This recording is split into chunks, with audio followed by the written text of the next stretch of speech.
butt desires. Okay.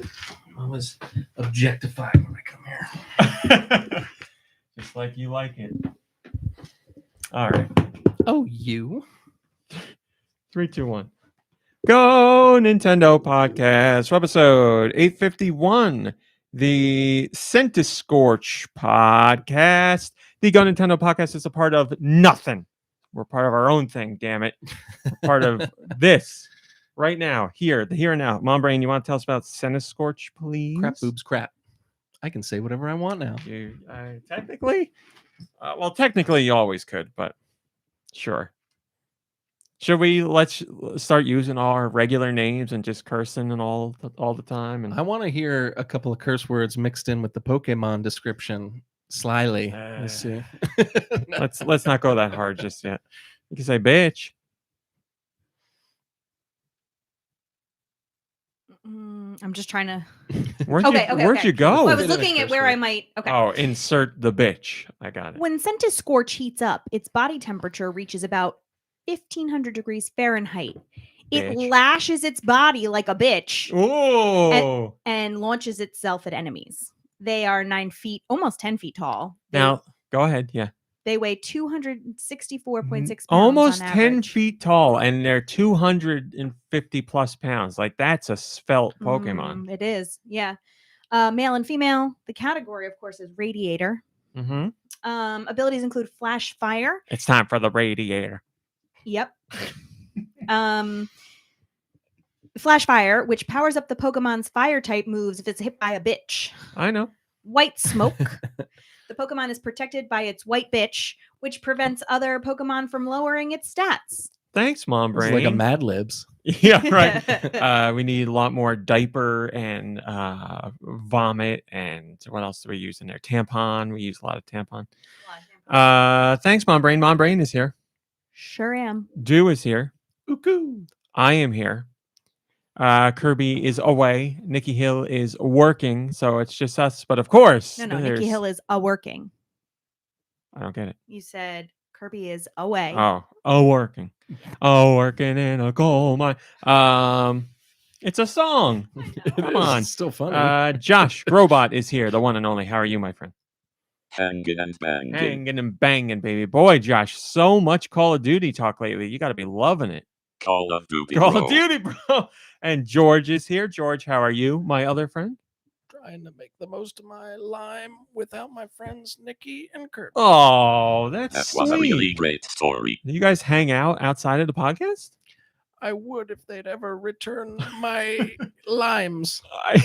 I hear at George's house he only has a landline phone. That story was boring. All right. Josh, you don't got to be like that. And in the chat, we got Hiley and Tom and Grant Thomas and Roth and PC, who says boobs, lots of boobs. I don't know why, but I'll find out. Anastasia Beaverhazen, who we have a question from today. Yes. Hiley and Tom's doing a Mad Libs in there. You should read it. Hiley and Tom. Alternus Liz, Retsuza, The Super Sanchez, Ice Dilbert, Dre Gamer, Kotori, Gecko Kitsune. Sorry, I had a brain fart. And yes, if you're in the Discord, thanks for joining us, everybody. Hello, Backseat Studios. Always, hello, Giant Reggie. Always great to see you guys hanging out with us on the weekend. I'm truthfully honored that people come by live on the weekend to listen to this as it's happening because it makes me feel.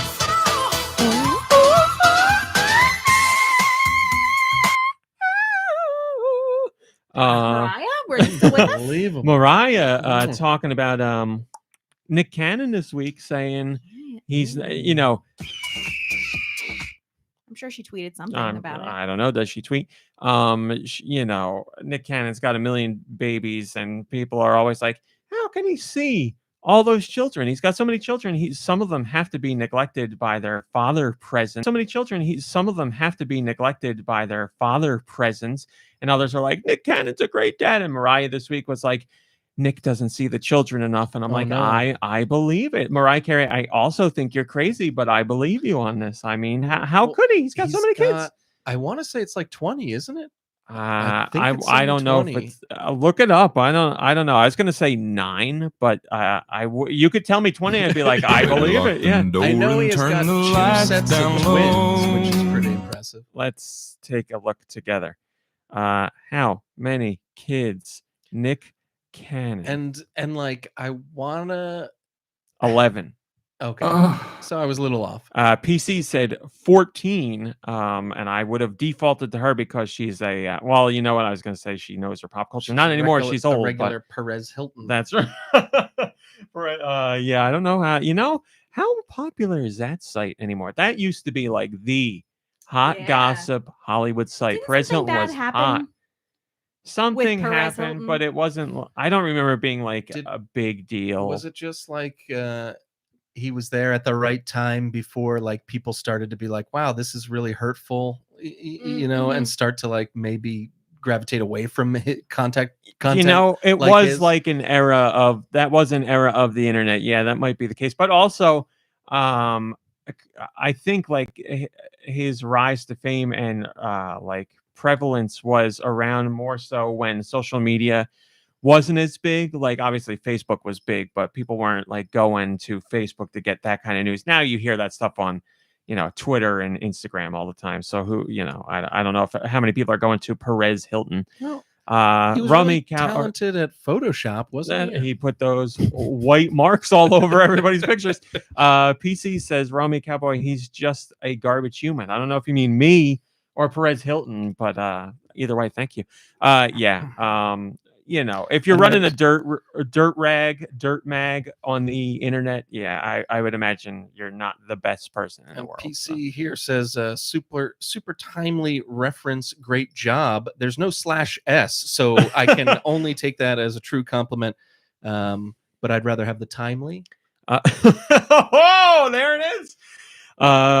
Dre Gamer says just drooled all over my leg trying to put medicine in my mouth. So this is embarrassing. As you guys know, I hate saying this multiple times because it sounds like I'm trying to be like, I'm so great, but I am on a diet and I've lost a lot of weight. And now I treasure eating food like I have never treasured anything in my entire life. And I have multiple times made food and drooled because I was so excited to eat it. And I don't mean like mouth falls open. I mean like I'm literally watering at the mouth, excited to eat like I am watering at the mouth. One peanut butter cup or something like that. Can't make fun of dogs anymore. Right? Dogs. I see dogs do it now. I'm like, I get it, dude. I get it.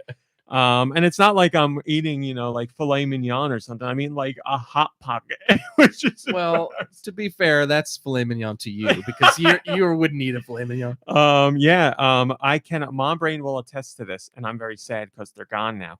Hot Pocket. I don't know if anybody's seen. They do a new what are they called? Deli Witch. Deli Witches, yeah, and it's literally just like a cheese sandwich. So it's like it's like a Hot Pocket, but it's more sandwich shaped, so it's not long way. Hot Pocket the long way. It's more like a sandwich looking Hot Pocket. And it's just 2 types of cheese, and it says you can thaw it or you can put it in the oven. So I put it in the oven, and I'm like, oh, so highbrow. This is what I think in my head. But it is so good, and I don't know if it's so good because it's the first thing I eat in the day or because it is legitimately good. But either way, I'm like, this is the best thing I've ever eaten.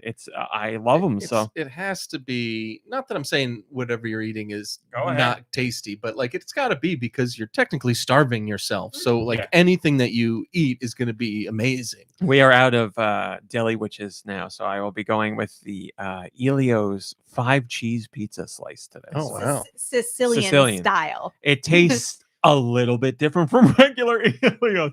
Not like if somebody ate Elio's and you gave them this, they wouldn't be like, "Oh, what's going on here?" They'd be like, It's Fluffernutter says hello. Oh, I say hello to you. Fluffernutter says I had a Reese's Christmas tree the other day and I hadn't had candy like that in about a month. It was glorious. Capital letters. Yeah. We have by the way, we got Reese's out there, the minis if you want some. Yes, please. But anyway, I value the whole show, but I really value the opening segment just because it's, or whatever. We're just easing into what's going on. But this week we actually have. Were you going to get a peanut butter cup? No, I A forgot Reese's- to do my ears after I got out of the shower. Oh, the worst. The worst. Nothing makes me feel more unclean than that. Wet Getting out ears? of the shower and not using a Q-tip. Like if I, take a shower, when I take a shower or a bath and I get out of the tub, like, put on your deodorant, even though I don't shave, aftershave, just so I smell nice. And if I leave the bathroom and I forgot to use a Q-tip, I feel like a monster. I feel gross. I need to Q-tip my ears just because it doesn't feel like I've completed the bathing ritual without doing it. It drives me nuts. Backseat Studio says many all-night gaming sessions with Hot Pockets and Mountain Dew Code Red. I am a fan of the Mountain Dew. PC says, God, I miss Elios. They are so hard to find down here. What? It's just a regular. It's not an East Coast thing, or you are East Coast. It's not a Northeast Coast thing, is it? I didn't think it was, Thought but they were maybe it everywhere. is. Oh man, look at that. Anastasia Beaverhausen says, I got this half price the other day and started eating them on the bus home. Reese's Peanut Butter Cups box with Santa on it. That looks fantastic. Man, that Santa is Riz. Am I right, kids? It's He's pretty bussing out there with the based take on the Reese's. Can you use Riz? You asked me for the definition, so you know it. You forgot it. I did ask. No, I know what it means. Okay. Yeah. Like if I were to, this would never happen in real life, but if I were to go up to a woman and flirt with her and get her number, then my Riz was pretty good. That you got it, baby. moment. You're in it. Respect the Riz, Karen. All right. I was gonna say we have things that whatever. We got a lot of stuff to talk about. But we're gonna talk about Game Awards because I want to talk about the Game Awards. There's a lot to talk about. So it's a great show, actually. Do and he's saying that non-sarcastically. You enjoyed the show. It's true. I think it's getting better every year. Dew and I watched from our individual homes, but we were messaging each other while it was on. That's adorable. Well, we were both watching. I'm watching the cover, and he's watching for fun. And did you ever, when you were maybe like this is middle my school, rifle, high this is my school, gun. Look up at the moon and wonder if we were looking at the same one? No. Yes, all the time. Yeah. No. We both howled at the same time. Like use your landline phone back in the day and just like be on the line with someone while you watched something? I hated the phone then. I hate the phone now. So no, the only one I ever talked to on the phone at length by choice was you. I once did that with a video game. Chris Szymanski had his mom owned a video store and he could rent, like, quote, rent whatever he wanted, like on the weekends, and we rented Resident Evil, and I'd never played it, and we played it one night and I had to go home, and when I went home I immediately called him and he talked me through every single room. It was like the Nintendo hotline, but your own individual power line. I'll never forget the sound of his voice. His voice was shaking. We were so scared playing this game. And like he's describing, what's great is I've since played that game. This is the original Resident Evil. Yeah. So many times that to the point where I've mentioned this before, where if I couldn't sleep, I would count zombies in the game. I know I've told you that before. Yeah. But so like I know that game inside and out, but like there's a couple of rooms that I know for the first time from my friend describing them through a shaky voice on the phone, and like I'll never forget, like the second floor armory room. I'll never forget him explaining that to me, and it's never been as cool. There's been remakes of this game and everything. That room's never looked as cool or as creepy as when I was on the phone with him and it was in my mind. But that's great. But yeah, so that's as close as I've come to like being on the phone for something like that. Hi, Solamaster Link. And also thank you once again for your Dr. Nick. It's the best. And PC said, I miss it. By the way, this is, the PC that's on the show. She's just in the chat. She said, me and my best friend used to do that. Hang on the phone. When we watched Raw on Mondays. That's amazing. By the way, PC, drop the link for your podcast in the Discord. Hello, Ridley Saria. For those who don't know or haven't heard, PC is one half of a wrestling-related podcast. I would say, never mind. Not going to say anything to be mean. I was going to harass PC, but it's a me and PC thing. Yeah. So go check out her show if you want to listen to PC who Sure, why ditched not? our show to move to another state and be on a different podcast. That's not why she moved, but she's sending a link shortly. Anyway, the Game Awards happened. We watched it, and we certainly had some things to share. So let's just do in general. I also enjoyed the show. It had I would say, very rocky start, not because of anything Dorito Pope's fault. They started the show with Al Pacino, who was there. Oh my God, it was to amazing. introduce what? Best actor in a game or Best something? voice actor, I believe, right? And he's A, old, B, could not see the teleprompter. At least he was like, I can't see the teleprompter, and joked about he it. did So great, that's good. man. As awkward as that has to be, I thought it could have been worse. You know, like he could have gotten angry. He could have gotten Yes. like weird. Took it in stride. He took it totally in stride, kept it light, and he stayed up there for 10 minutes while this guy talked. Yeah. And kept a smile on his face the whole time. I was like, I even texted you. I was like, someone get Pacino a chair. Like, Yeah. he's not meant to stand this long. So with Pacino up there presenting the award, like he said he couldn't read the teleprompter pretty much right away and laughed about it. But then he had to struggle to read the teleprompter, and you knew he was filling in moments where he was trying to figure out what the next word was, because he's like, I think actors are... I've done it all my life. I've done it all my life. Very crucial. And you see him like squinting. And I'm like, was there real, let's be fair. I'm sure Pacino showed up like 5 minutes before and was like, Right. all right, let's do this. Yeah. Because I was going to say, like, the Dorito Pope should be like, can everybody see the teleprompter? Are we good Right, here? And 'cause I'm there's sure he no practiced prep with for everybody this. else. But Yeah. also on top of that, you're like, it's Pacino. This isn't his first rodeo. I'm sure he can Exactly. handle this. Yeah, But that's what you would think. he wasn't the only old person there during the night to have trouble reading. The two, the adventure game people. I forget their names. Oh, man. Colossal Cave, those developers. The two old people that came out. Yes. You could tell the woman was having trouble reading the teleprompter. She never said it. She made it through it okay. Yeah, they like, did but you could okay. tell she was at points like, what does that thing say? But and those people he knows. Like those people, they've been at previous award show and won an award at that show a few years ago. So I don't know if it's just an old people thing, and maybe the night of the show there's a lot of people, it's dark, there's that's lights in the crowd. Like, one thing that who people knows? kept saying when they got up there is, wow, there's a lot of people here tonight. Like people were actually saying that on stage. So that could rattle some people too. I can't imagine that rattles people like Al Pacino, but Yeah. he, if you can't read, then if you can't see the sign, then you can't see it. Yeah. But anyway, Pacino started things off rough, but it was fine.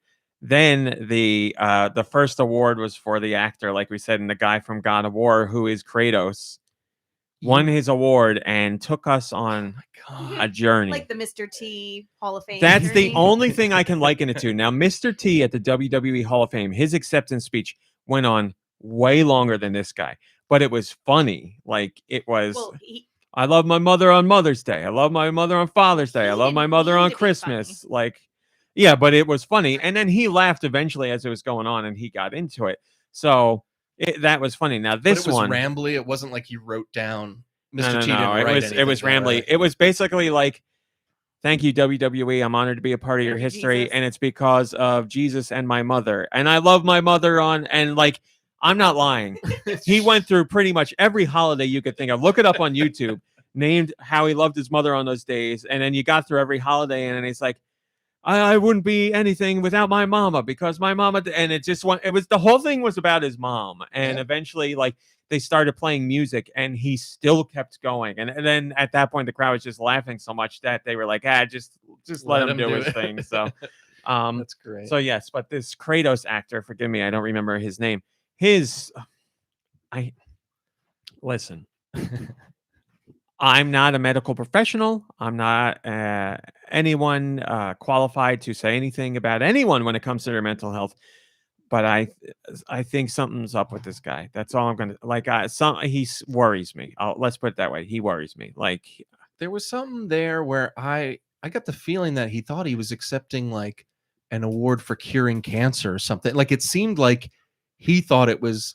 I mean, I'm not saying it's not a big deal. I think it's a huge deal, but like the way he was going about it, it just it was like a real awkward way to start the whole show. Yeah, like I guess when you look at it that way, I guess in his head, listen, I think it's a big deal as well. I think that you take the recognition. It's the biggest honor you can get in the video game industry. And I think it's of note. And more people watch this than watch the Oscars or any other award show. Like, this is going to be watched by over 100 million people around the world. Wow, like, people are going to see I am this. impressed. So yeah, you're getting recognition for your job. I think that's great. But I also think in his head, like, you think this is going to be the biggest honor I ever received. Like, I'm not going to get a bigger award than this. This is it. So you take your moment and you do what you do. But his speech, man, it was surprising. I think it was extra surprising because he's an actor, you know, and you would think like an actor could stand up in front of a group of people and like give a concise, meaningful acceptance speech. Fluffernutter says Christopher Judge. Thank you very much. So that was also kind of, it's like, man, this is not really, he's not like the most articulate actor, you know, like he's kind of just all over the place. And yeah, it's a pretty exciting night, especially for someone like him getting an award from Al Pacino too. Like, I'm sure it was all very overwhelming. Yeah. But like from us in the audience, it was just coming off like really awkward. And it's kind of like, okay, you know, you voiced Kratos. Like, is that really that difficult? Like, he's kind of gruff. But, well, I mean, if you see the motion capture for it, because he was doing that, so it's motion capture. But on top of that, he's doing scenes in this game where he is crying in real life while he's doing it. So I don't know what his relationship with his kids is. I don't think it was great. Maybe it's great now, but this role was emotionally, it meant something to him. So he's feeling it while he's doing it. So clearly the role means something to him. Hello, Steve Irwin and Nico Darunia. Has he won this role or this award before? Says Fluffernutter. I could have swore he did. Maybe he didn't. Maybe he was just presenting at one of the award shows. I know he's been at the Game Awards before. I'd have to look up the history. But yeah, so that was no joke. Between Pacino and Christopher Judge, 20 minutes. It was over 20 minutes. And that was the start of the show. Rami pops his head into the living room and he goes, "What time is it?" And I go, it's like 8:19. And he goes, "The show started at 8. There's someone who's been giving an acceptance speech the whole time." Yeah. And thankfully, Jeff Keighley came out after and joked about how long it was. So, you know, when the host comes out and he's like, "Listen, I'm going to acknowledge what happened here and we're going to laugh about it. And then the show will go on." I appreciate that. I think he's a good host. I do think he keeps the show going. He has emotion for what he's doing. There are a couple of things he introduced where you could tell he was like, "This is awesome that I'm getting to do this." He was like, he was getting choked up about stuff. So that's great. That's what I want to see.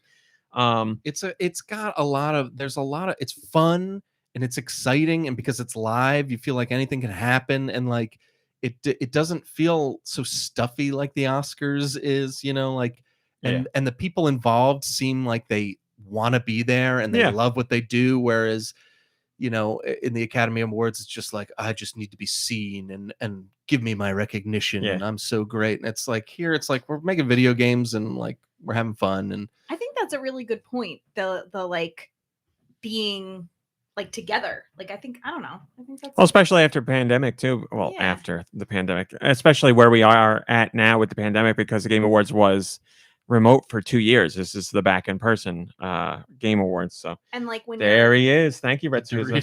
When you're with like all the actors and stuff, it's like you said, they're there to be seen, but you can see the people at the Game Awards are like, "Do you know so and so is gonna be there?" Like, you know, everybody's like excited to also be like, with people who do what they do. It is nice for those people to be seen. You're seeing the developers on the games and the voice actors for the games. Voice actors have a little more forward-facing interactions with fans just because of how gaming works. But yeah, it's nice to see. Hello, Blood Ocean. It's nice to see the people who make the games get out there. And, you know, outside of those two speeches, everybody's speeches were great, succinct, heartfelt, meaningful. Like, it was, everybody was like, everybody saw the beginning and they're like, I know what I'm going to do here. So I actually, I was worried when after that first one, because I was like, man, he's just going to let everyone go forever. And then everyone else was kind of like quick and to the point. And it's tough because, you know, it's the same thing with the Hall of Fame with WWE. There's no rules. Like, you can curse, you can go as long as you want. You're streaming this on your own thing. What like, rules, you sons nobody's of bitches? saying like, we got to run a commercial now, we got to cut, like, we're over our allotted time. That doesn't exist. So, you know, other than you it's tougher because, if you're at the Oscars, you play the music because you're like, we got to go to a commercial and this thing's going to be over somewhere around 11. With this, it's just like, I think this man has spoke too long. We got to stop him. Yeah. So also that guy, Christopher Judge, had, it's strange to have the wherewithal to be like, to make a comment about your speech being long and then that also being the halfway point of your speech. Wasn't that funny when they finally, after like 10 minutes, started playing some music? And I was like, and at first, for 1 second, it seemed like he knew and he was going to like wrap it up. But instead, he started talking louder, and it made his speech like more epic because it was like the God of War music, and then he wouldn't stop talking. Language says the music just made him stronger. Yes, it's exactly what happened. He just kept on going, and I was like, I don't think he's gonna stop. But outside of that, yeah, like I said, everybody else's speeches were good. The show moved along great. There were no hiccups along the way. Everything was good. It's just the most exciting thing for me to watch because the commercials are all video games. Like, I hate commercials. So award shows, the commercials kill me. And like this, it's like constantly going because it's like, oh, here's a world premiere. And there's like so many world premieres and there's so many, and everyone's excited to show off all these great trailers. And it's like stuff I would never see anywhere else for the first time. Yep. And like, it just keeps going and going and going. And it's all live. Anything can happen. You expect Will Smith to slap somebody. It's great. Like, I really love this show. I think it's gotten a lot better. Each year it gets better. And I'm more excited than ever to see where it goes because I think now that it's so popular, more and more people are like, let's get our trailers ready for the video game show. And the show is just going to get better and better, I think. I mean, this is going to be biased, but I don't think it gets any bigger than Nintendo. And Nintendo has revealed things at the Game Awards. Like, they recognize that the show is going to reach a big audience. So, like I said, that's not I'm not exaggerating. Over 100 million people saw the show last year, and the numbers are going to be bigger this year. Like, this is reaching people all over the world on all kinds of platforms. You have YouTube, you have streaming on every game system. But I've seen everything. TikTok and all the popular social medias around the world. We have like Twitter here, but there's like Billy in China and like things that Social. Where True Social, Parlor, big on Parlor. So yeah, it's a huge deal. Like, the traditionalists in media will turn their nose upwards to something like the Game Awards because it's not on traditional media. They're like, you can't watch it on network television. And the flip side of the coin is, nobody's watching those on traditional media. Those award shows are going down in viewership every year. I personally love those award shows just because I like to see what's recognized for winning, but also I know they're going to be some sort of train wreck in some way. It's just fun to watch because we watch it as a group and we make fun of it. Hello, Nikki Hill. Thanks for joining us from work, I guess. Back to work. IMAX theaters. That's right, Super Sanchez. There was an IMAX. So yeah, lots of people watch this. But anyway, that's how the show started. The rest of the show went without a hitch until the very end when the Game of the Year award was given out to Elden Ring. And a few developers took the stage along with some guy nobody knew. Ugh. And then after the speech was pretty much over, this guy stepped up and said some stupid crap about Bill Clinton and rabbis. And, it was somebody that just took the stage and caused commotion. And Jeff Keighley was obviously a little bit shaken up when it happened because he's got to close the show out. And he realizes some jerk just got up there and, trolled everybody. So that guy was apprehended shortly thereafter. And here's my problem with this. Listen, we do a little trolling. Everybody loves, not everybody loves, but like getting that moment and trolling people on the internet. It's a big deal, got to get that clout. But my problem is afterwards. Because I don't remember what outlet, but an outlet got an interview with the kid. By the way, it was a 15-year-old kid. Got an interview with the kid to find out why he did it and what he's all about. And like all these articles about who the kid is. And I'm like, who is the kid? Why are we doing this? We don't need to do this. Yeah. Like, say who it is and what happened to them. Like, say the one who took the stage was not part of the crew. It was 15-year-old so-and-so. He was apprehended. Can you say that? Because If they're only 15? You can say someone's name. Yes, what are you talking unless about? it's like unless it's like a Well, like an arrest I'm or as a something. teacher not allowed to identify my students outside of my building. Well, Like, Well, this is hypothetical, right? Because they didn't come out with the kid's name, or did no, they? we know all about the kid Oh, now. really? Yeah.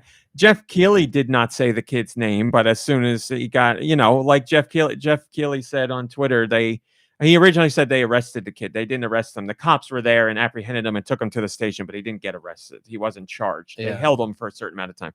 But yeah, we know the kid, like whatever. That's all that happened. So it's not like, we can't know the kid's name. It's whatever. It's scary So to say think. even if you don't say the kid's name, just say it was a 15-year-old. Yeah. He was apprehended by the authorities and let go hours later. There, Also- done. Why do we got to interview this asshole? right. Also, that's kind of my point. Why? Why are we speaking their name? Why are we? Why do we saying need to anything know the reason offensive? why he did it? He did it because he's an asshole. I It don't need to happens know and more. everybody's safe. If he got up there and was like, arguing for like LGBTQ rights or something like that, then at least I got some sliver of something where I'm like, okay, I can understand people might want to know why he felt this was the way to do this because it's going to hurt the message. But this kid got up there and spouted meaningless BS, and now we got to have some. It wasn't like a no-name outlet. I forget who it was, but they interviewed the kid to like get inside his head and find out what he's all about. And obviously, in the interview, the kid acted like a troll because that's what he is. He's 15 years He's old. 15. So, sour moment to end the show, which Yeah, is that sad. sucks. But It was, I mean, unless you were really paying attention, it was easy to miss that though, because they were kind of wrapping it up, and even the camera, it was like the wide shot camera and pulled everything. back. Yeah, But it's still kind of rewatching that moment is really gross, because seeing the kid like lurking behind the people as they're giving their speech, it kind of skeeved me out. Like, I don't know. Like, obviously, he's going to take some security a little bit further for next year, but like, it makes you wonder, like, what if he was like a real crazy guy and had like some sort of knife and like did something crazy? It's the same with any award show. Like, you could harp on Jeff Keighley for what? Isn't that one of the Naked Gun movies? It ends in an award show, like a heist or a.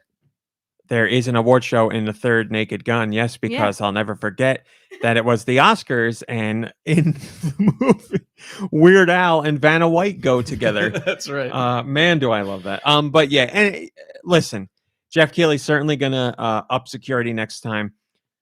The ugly truth is this kind of stuff can happen at any event or award show or concert or whatever you want to call it, and you can only do so much security. You metal detectors, you make sure everybody's got a legit invite, Sort of like and when somebody a school, sort of like we would handle a school. when somebody basically wins what an we do. award and 7 people go up on stage and everyone else there on stage doesn't seem like something's off or doesn't say like, I don't know who this is, or look at the person, then that's it. You blend in because you look like you're supposed to be there. Nobody on stage was acting like that kid was not supposed to be there. And to tell you the truth, I wouldn't have said he was 15 years old. It just looked like some, young guy. That's it. Like, I would have never thought anything. So no one's being tipped off that something's weird. No one's being tipped off to like, who's this guy? What's he doing? Because again, it works for him.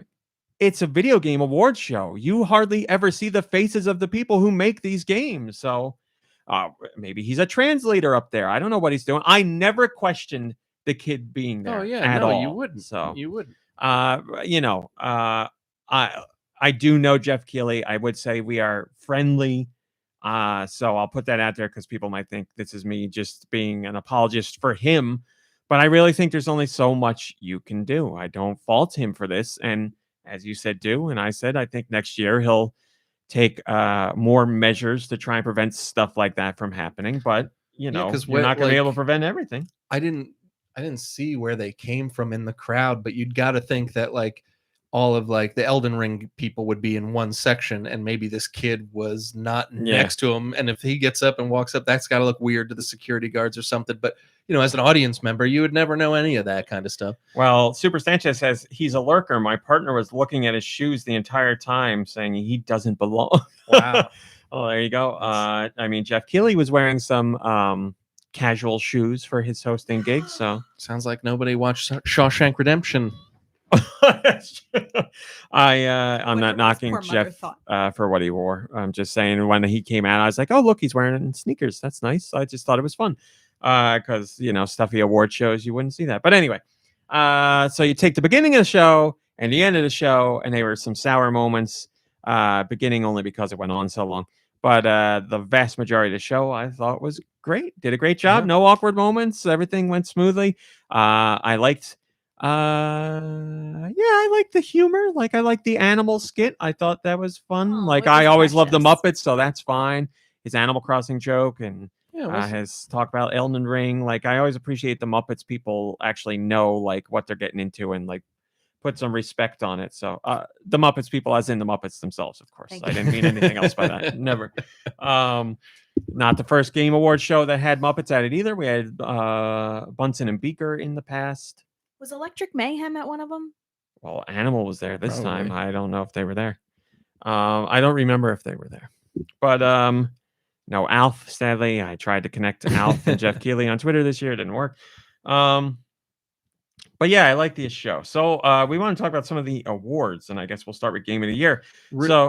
Sorry, I just want to answer a question. PC asked, speaking of trailers, how did you feel about the Judas game from the BioShock people? That was the one that I was probably interested in the most. I thought it looked excellent, but when it was done, I like texted RMC and I was just like, so does Ken Levine just not own BioShock anymore and can't like deal with it? Because this is clearly BioShock. The game is BioShock. Yes, like just from the trailer, it's exactly that. This is a game you would see like in China, somebody making, you'd be like, this company's ripping off BioShock. But when it's the guy who made BioShock, I guess you can't. But clearly, I mean, that's what it is. Like, even the character designs and animations look like BioShock. It looked exactly and a guy with stuff going on with his hand and shooting powers out. Woman now. Is the main character a woman? I believe so. Oh, I mean, from the trailer, it seemed like that. The gameplay where someone's shooting, I thought it was a guy, but I only saw their hands, so I don't know. But haven't you seen the Man Hands episode of Seinfeld? It's a character shooting things out of their hands and getting attributes of special abilities. It's BioShock. Okay, so RMC's not interested in it. PC, I'm still interested in it, as you could guess. I'll play it, but like, it's BioShock. I'll play it, like, for everybody to be like, oh my god, look at this. It's like, okay, you played Tunic, but it's BioShock. That's Zelda. Well, that's the thing. Here we Tunic is not like Zelda at all, which is why they didn't want it described as Zelda. Not at all, people. Not at all. Well, it stars a little guy in a tunic. Yes, that's true. But what color's the tunic? It is green. Check and yes, the clothing in Tunic is like Zelda. Exactly right. Gameplay is very different from Zelda. I haven't played Judas, but based on what I've seen in the trailer, it looks like BioShock. Now, I'm going to play it. I loved BioShock, the original. I loved BioShock, whatever that other one's called. I don't remember. But I love those games, and I'm definitely going to play this because I think what's most important to me is the story that's told. BioShock gameplay, I don't care. BioShock story, great. Really, an atmosphere, great. Love that stuff. So this one, Judas, I'm sorry, I can't even say this one. Judas looks like it's going to be the same kind of gameplay, which is whatever. But the story is what I'm there for. So I'm intrigued to see the story. I like the story tidbits I saw in the trailer. I'm intrigued by that stuff. But yeah, like listen, the only way I think you could foam at the mouth over this game is if you're a huge fan of BioShock. So I get it. If people are really into BioShock, it's just basically, here's BioShock with a different name. So, okay. And it's being made by the most important guy for BioShock. So yeah.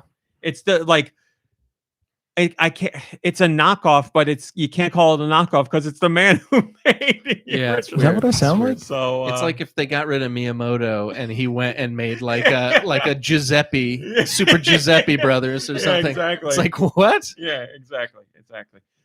So yeah, not my favorite trailer. Oh my god! I am excited for the game, but yeah, it's more BioShock. So hopefully the story's there. But that's what I expect most from a BioShock game. So Judas, we'll see. See, like a good example is Hades 2.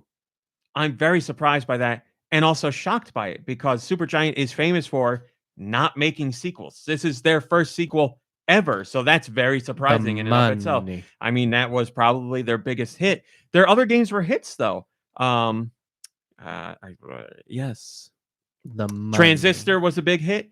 Help me out here. Bastion was a big hit. They had that one game that didn't do well, but their other games are critical and commercial successes. So, but Hades, I think, was the next level. Like Hades was a Game of the Year winner for not that, those other games might have been Game of the Year for some outlets, but Hades by far was like their biggest as far as reaching out to an audience and critical acclaim. So, but still seeing them do a sequel, seeing their next game be a sequel to one of their most popular, if not their most popular game, I was very surprised to see that. So, but as soon as that trailer started going, I was like, this is Hades. This is definitely Hades. But anyway, I keep getting off track. It's my fault. Game of the Year, though. Elden Ring, A Plague Tale Requiem, God of War Ragnarok, Horizon Forbidden West, Stray, and Xenoblade Chronicles 3. Those were your nominees. Elden Ring won. In that list, I see nothing wrong with Elden Ring winning. I think that's I think it's no Neon White in that list, no Norco in that list, no Tunic in that list. If you're picking games I think should be nominated for Game of the Year, yes, add those in there. If I'm going off of this list, give it to Elden Ring. I think I have not played God of War Ragnarok. I've been feeling the guilt more and more. I think I'm at the point now where I'm going to give God of War, the last one, another shot. I'll start it over from the beginning and see how it goes. I've done it before. I mean, if I can give Gears of War 5 chances before it clicks, I can give the last God of War a second chance.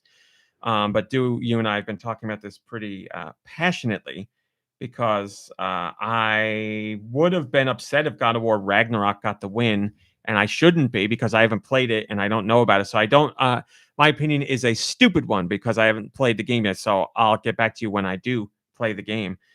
But, Xenoblade Chronicles 3, I haven't played that yet either. I know people are swooning over that game as well. The only one, I don't think Stray should be in there. I haven't finished Stray. You have finished Stray. Do you think Stray should be nominated for Game of the Year? I mean, if it were nominated, I would nominate the games I want, and Stray would be one of the nominees. Okay. But God of War and Elden Ring wouldn't be, but I haven't played those, so it's not fair. So I think it should be there. Do I think it should win? Not a chance. So when you look back at the games you played in 2022, you're like, Stray's definitely one of the best games I played. That's one of my favorite games. Yeah, okay. I've only played 30 games this year. 30 is a lot, though. That was one of my favorites. And can you look through your quick list and say, like, there's 5 games on there and Stray would be one of them? Let's real quick look. I'll let you look, and I'll just keep Well, here's the thing. Some of the games didn't come out this year. Yeah, it's gotta be games that came out Earthbound would this be year, number one, but that came out, what, 40 years ago? 50 years ago? 70 years ago? I don't know. Nobody knows. Nobody even knows. Yeah, it's got to be this year. That's the thing about Game of the Year awards. Yeah, so it's got to be this year. So for me, Death's Door, that was this year, right? So for me, it's Death's Door, it's Tunic, it's Live Alive, it's Stray, it's Neon White, Backbone was decent, Norco is 7. So I'm at like 7 right now, and of like ones that I would consider. But you wouldn't pick Stray as the winner. No, I wouldn't.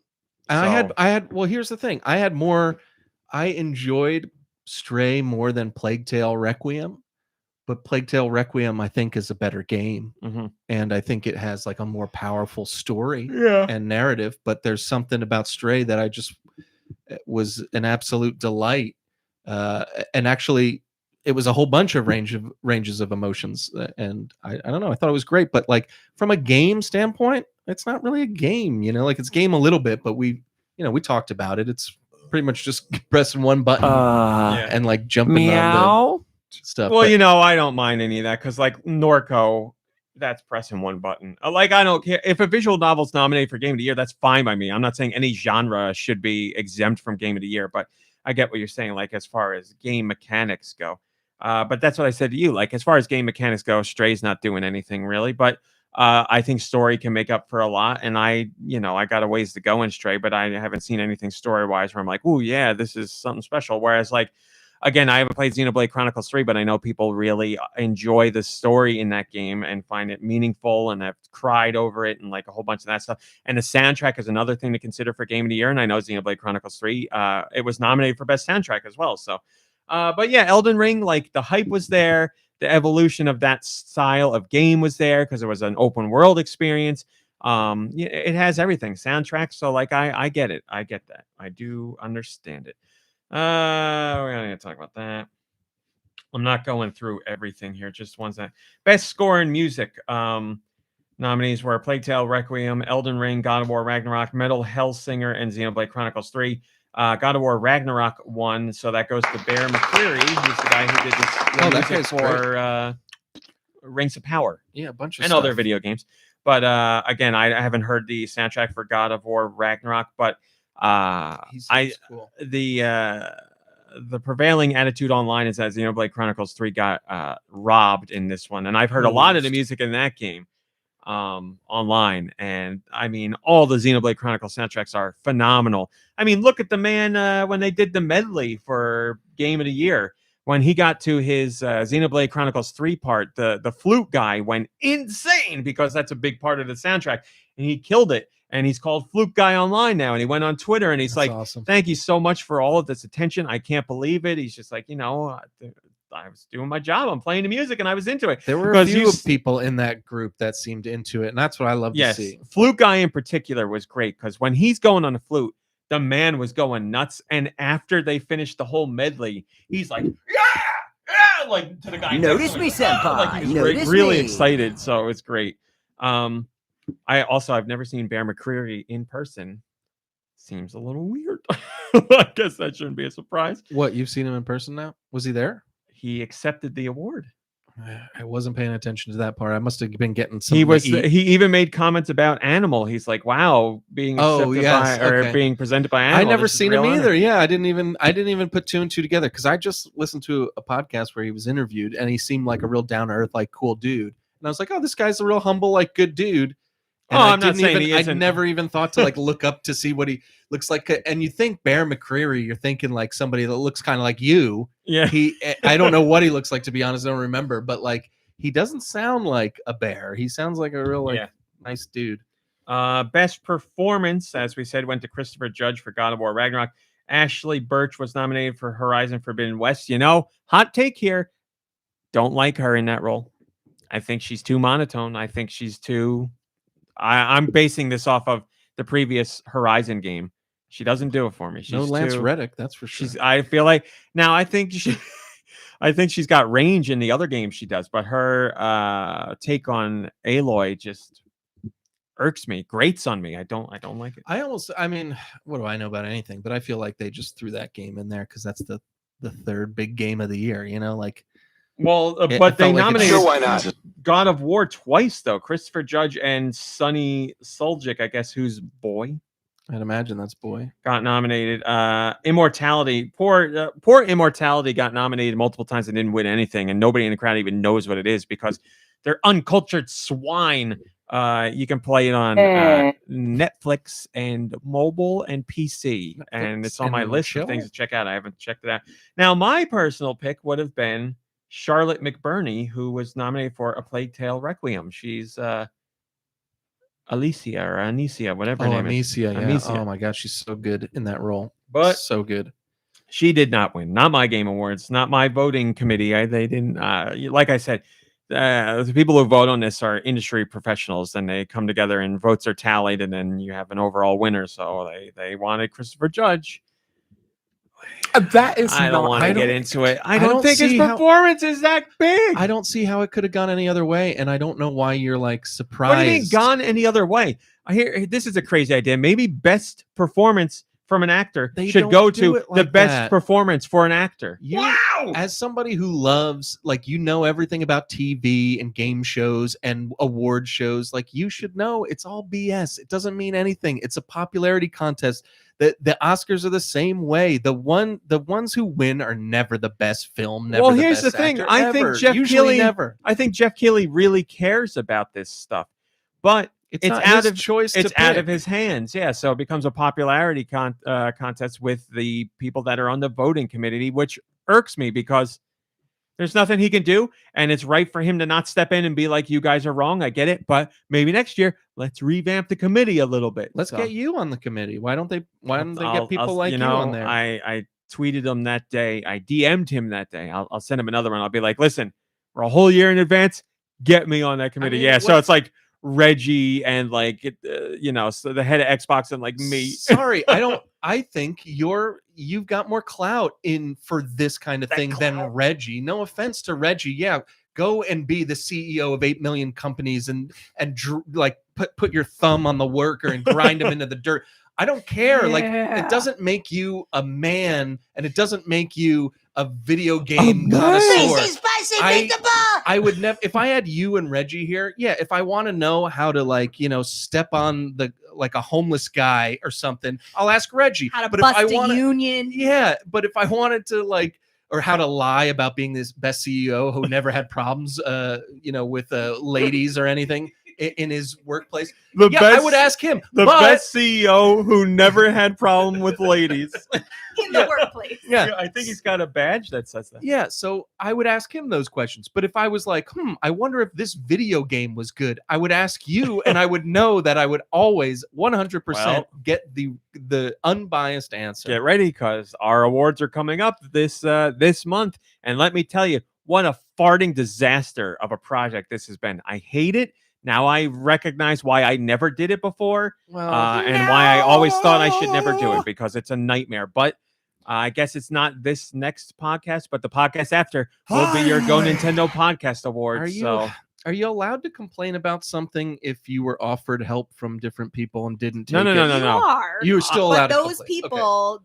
Who was it? Wait, no. Have to listen to the complaints. Okay, first off, are you saying you offered me help? That's exactly what I'm saying. What help did you offer? I don't remember. I'm sorry. So this maybe I'm no.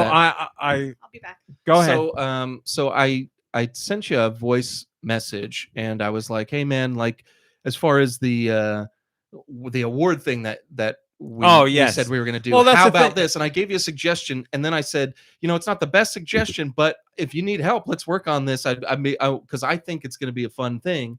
And then you got back to me immediately, and you were like, thanks, but no thanks. And that was fine. Yeah, because there's nothing like anybody can do if I'm trying to organize it the way I am. Like, I appreciate your offer of help, and I would certainly take it if there was a way I didn't know how you were organizing it, and you didn't share it. And I didn't pry because it's none of my business, but like, you didn't want to share any of the information. Now you're just coming out like, oh, eat it up. No, jerks. I didn't share any information because I didn't know how I was doing it at the time. Now I know how I'm doing it. And part of it involves the staff of the site, and I have to talk to them this week to do something. So when I do that, then I'm going to talk to you and, everybody really, for input on certain categories. So your help will be needed, just not yet. Like, I can't do it yet. But the rest of it's got to be me, and then me on Twitter talking to other people, because Nikki Hill was like, you should ask the people. So now that's out there. So I got to do that. There's nothing you can help with that, but I got to put together that whole rigmarole on Twitter, and I got a whole Google Doc that makes me want to rip my hair out when I read it every time. It's a nightmare. And then I also the creeping feeling the whole time of, why am I doing this? Like, who the hell am I to be like, here's our awards? I'm like, this is so stupid, and I feel so gross doing it, is basically the biggest one, because I'm like, I haven't done this ever, and now I'm doing it. It's like, here's my stamp of approval. Like, what is it? This is stupid. I feel so he stupid. He goes from I want to email Jeff Keighley and get on this committee to be one of the people that picks the winners, and now he's like, when I'm going to pick the winners, it's stupid. Who am I to pick winners? No. You go from saying that. I would never do that. That was a whole joke. I would never email Jeff and say, that was a joke. I would never do that. I wouldn't be like, hey, put me on the committee so I can vote. Who the hell am I? Don't say put me on the committee. Say, can I be on the committee? I don't want to be on it. I'm a nobody. Like, that's not true. That is so not true. Like I said, when it comes to you and Reggie, I would never ask Reggie about video games ever. I wouldn't. No, I would not want it. I would never think I should get it. I would never request it. Let me make that clear. I thought you were saying it as a joke, and I was doing the joke with you. If So far from anything I if could ever Jeff want to be a reached part out of. to you and was like, next year I'd like you to be on the committee, you'd say no. I'd say it's an honor to be asked. I really appreciate you think that highly of me, but I am not going to do that. Yeah, no. You wouldn't be able to handle the pressure. Yeah, because the, I would take it seriously. Where other people will be like, I played 3 of these games. I guess I'll give it to this one. Like, I'd be like, oh my God, these games are on here. I got to like play these games and make sure I get it done. Yeah, other people, not everybody. I'm sure some people on the committee do that, but I could get into it. This I don't want to get into this it. is difficult for me to hear because it's like You take you're it not seriously. happy. You're not happy with the results because people aren't, quote, taking it seriously. And then you get a chance to take it seriously, and you're like, you know what? No one's gonna want to hear my seriousness. Well, that's the other thing. that's because the it's important part. what, a committee of 30 people. I'm 1 vote.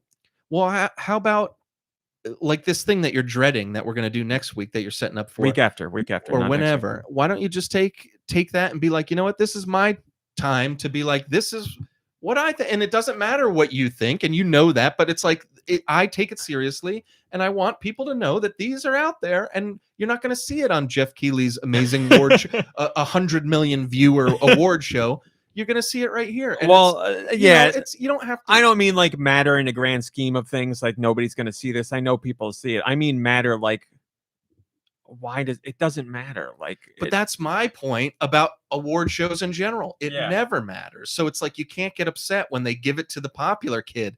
Like when I'm not even. Well, I do get upset because I think Jeff really cares, but I guess that the committee he has picked has leaned that way, and it's unfortunately a whole same situation as like the Oscars or the Emmys, where and I've heard, and it's been confirmed.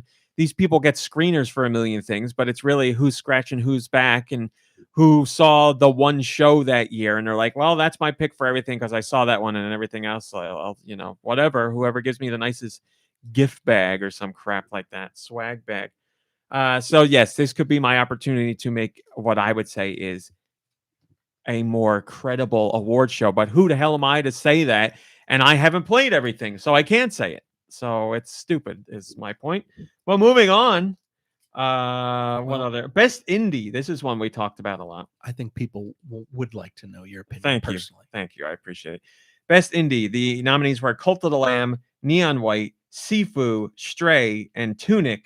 And I think any of those, but Stray should have won, and Stray won. So I can see an argument for any of those to win.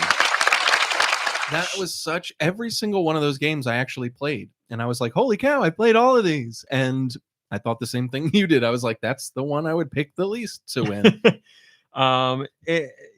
Like Tunic innovates, does something different. Sifu innovates, does something different. Neon White innovates. Cult of the Lamb innovates.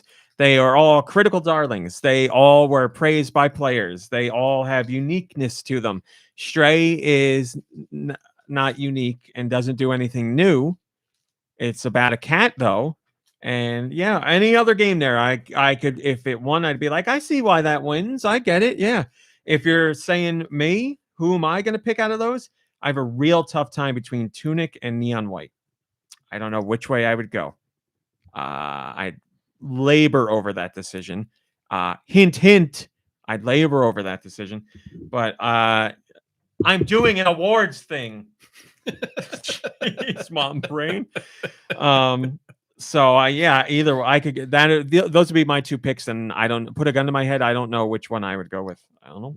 See, when it comes down to something like that with me, it's I take it way more personally. I'd be like, well, what did I like better? Whereas you're looking at it from a more kind of overhead view and like trying to weigh out everything. Because for me, I could not stop playing Neon White. Like I just couldn't stop playing it. Now, was Tunic fun? Yeah, it was a lot of fun, but like I wasn't chomping. I mean, you were, but I wasn't chomping every night like, oh, I gotta turn this system on again and play some more Tunic. But I was doing that with Neon White. Well, that's the thing. Yeah, it's not. It's the GoNintendo Awards. It's not the Raw Meat Cowboy Awards. Like I'm looking at it from like how I think these things should be considered from all angles, from all perspectives. Like, is Elden Ring my game of the year? No, but I understand why it could be game of the year. I get it. Like, I understand it. So, and then we're going into best debut indie, which was Neon White, Oh, Norco, that's the one where I had every game. Neon White, Norco, Stray, Tunic, and Vampire Survivors. Yeah. Stray wins again.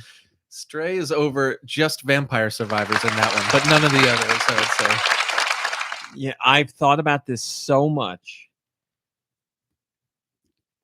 I think I could put Vampire Survivors over Stray. Ooh. Only now, Vampire Survivors, because it does so much with so little. And what bigger debut? This is best indie debut. What bigger debut could you get than that? Like Vampire Survivors, people are going nuts over that game right now. Like it's a whole thing. Like so many articles that are like, I shouldn't want to play this game, yet I'm playing it so much it's insane. Like Well, that's how I felt when I was playing it. Luckily, I was able to quit it cold turkey. I would put Stray at the bottom. And again, I do not think Stray is a bad game by any means at all.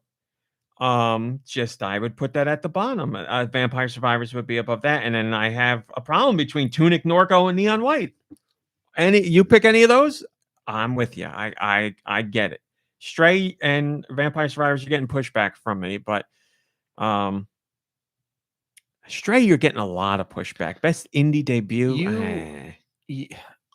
There's something about that game that is not gelling with you, and I want to. No. I want to say it was the time that it came out, but like you don't seem to think that. Best indie debut has to be something. Forget the awards. Why haven't you finished this game? That's what I want. Oh, I haven't finished it because of the time it came out. You're exactly right. Like it snowballed into other things. Yeah, I'm aggravated with best indie debut because like. I haven't finished the game, so I don't know where it goes from here. But based on what I played, it is not doing anything I haven't seen in any other games. Like, and that's fine. You can still do that and be a fantastic game. But if you're going to win best indie debut, like Tunic has the secrets and the layers and the lore. Norco has the incredible writing. The whole game is the writing. That game's writing is so far beyond 99.9% of other games. Neon White took a genre that is popular with a very small subset of players and made it accessible to everybody. And Vampire Survivors, like I said, it's such a simple idea that they've taken in such an interesting direction that has captured millions of players. Stray, everybody likes it because it's a cat. Like Stray doesn't do... There's nothing in there that makes it a best indie debut for me. What other game best cat game have you played that has a meow button? I've played games that have had dedicated animal noise buttons. Meow buttons?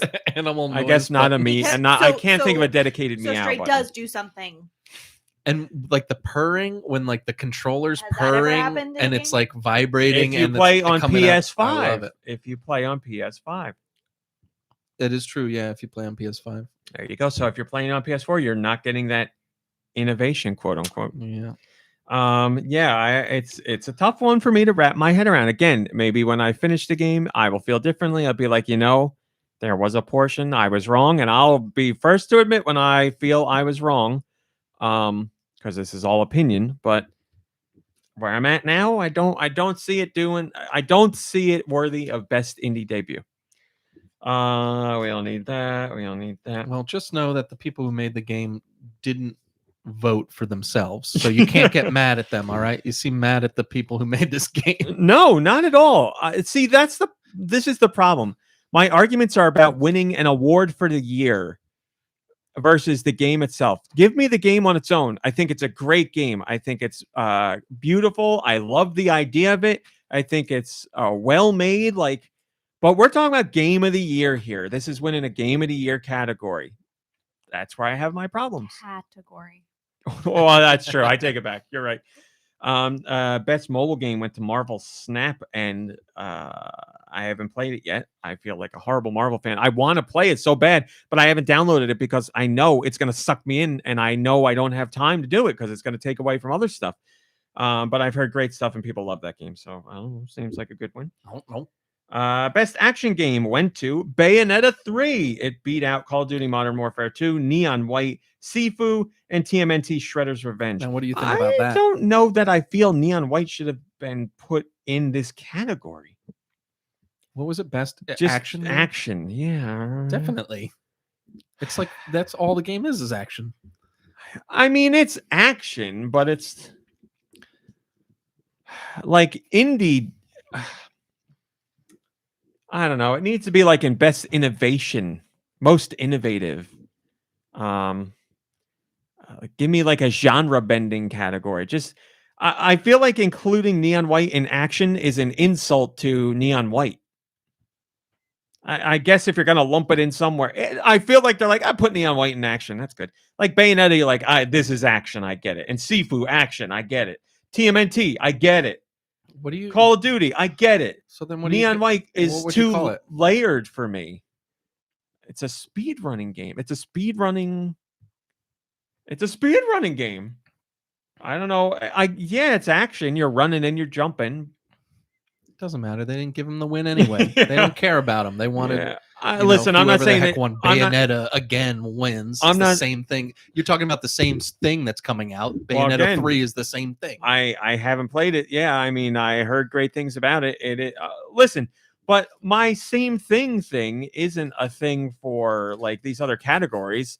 It's like, only for categories for things no, that when I you're talking hate. about when you're talking about best indie debut, that's gotta mean something. Best action, sure. Put God of War Ragnarok in there. Put all the like best action. It's just best action. It's a regular ho-hum category. Best action, put sequels in there. Totally makes sense to me. That's the kind of stuff that annoys me, man.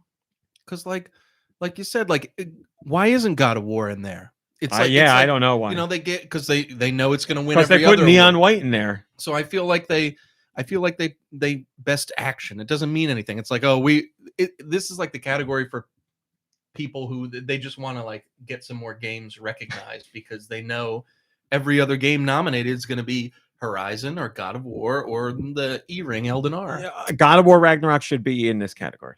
I agree, but it shouldn't. But then take Neon White out, leave it in the indie ones. Best indie debut, perfect category for this game. Like perfect, at least to get nominated. I feel Neon White is too good to be lumped into just generic action. But I guess it's just an honor to be nominated, as they always say. So better to be put in there than nowhere. They put God of War Ragnarok in best action adventure, which what's fits. the difference? I guess action and action adventure. Because see, that's the other thing. God of War Ragnarok and Bayonetta 3 are similar in terms of story content and action/adventure. I guess there's more action in voice Bayonetta. Actors who think that they're God. But best action adventure was A Plague Tale, Requiem, God of War Ragnarok, Horizon Forbidden West, Stray, and Tunic. Tunic being in that category too. God of War won that one, best action adventure. Sounds like you have a thing for Tunic.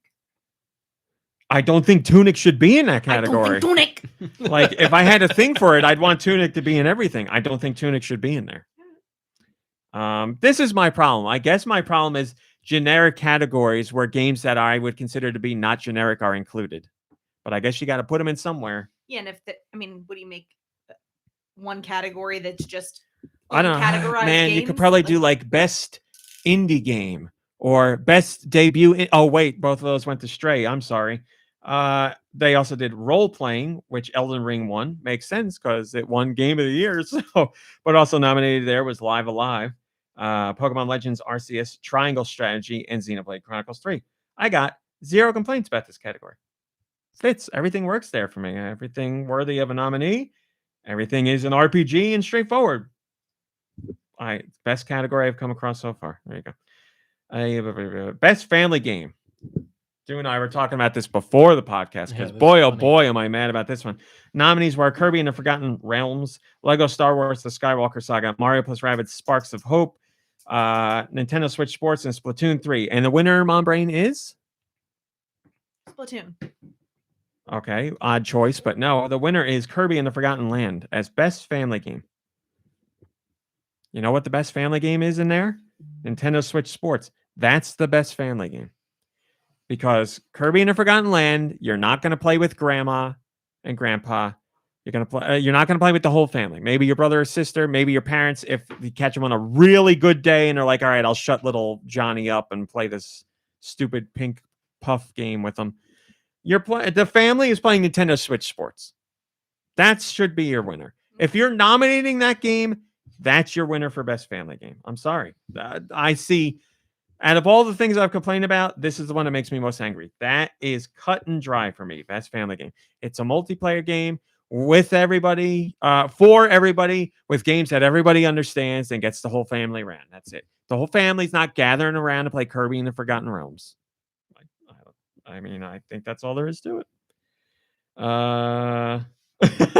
PC says you're gunning for saltiest podcast host award right now. I mean, it's true.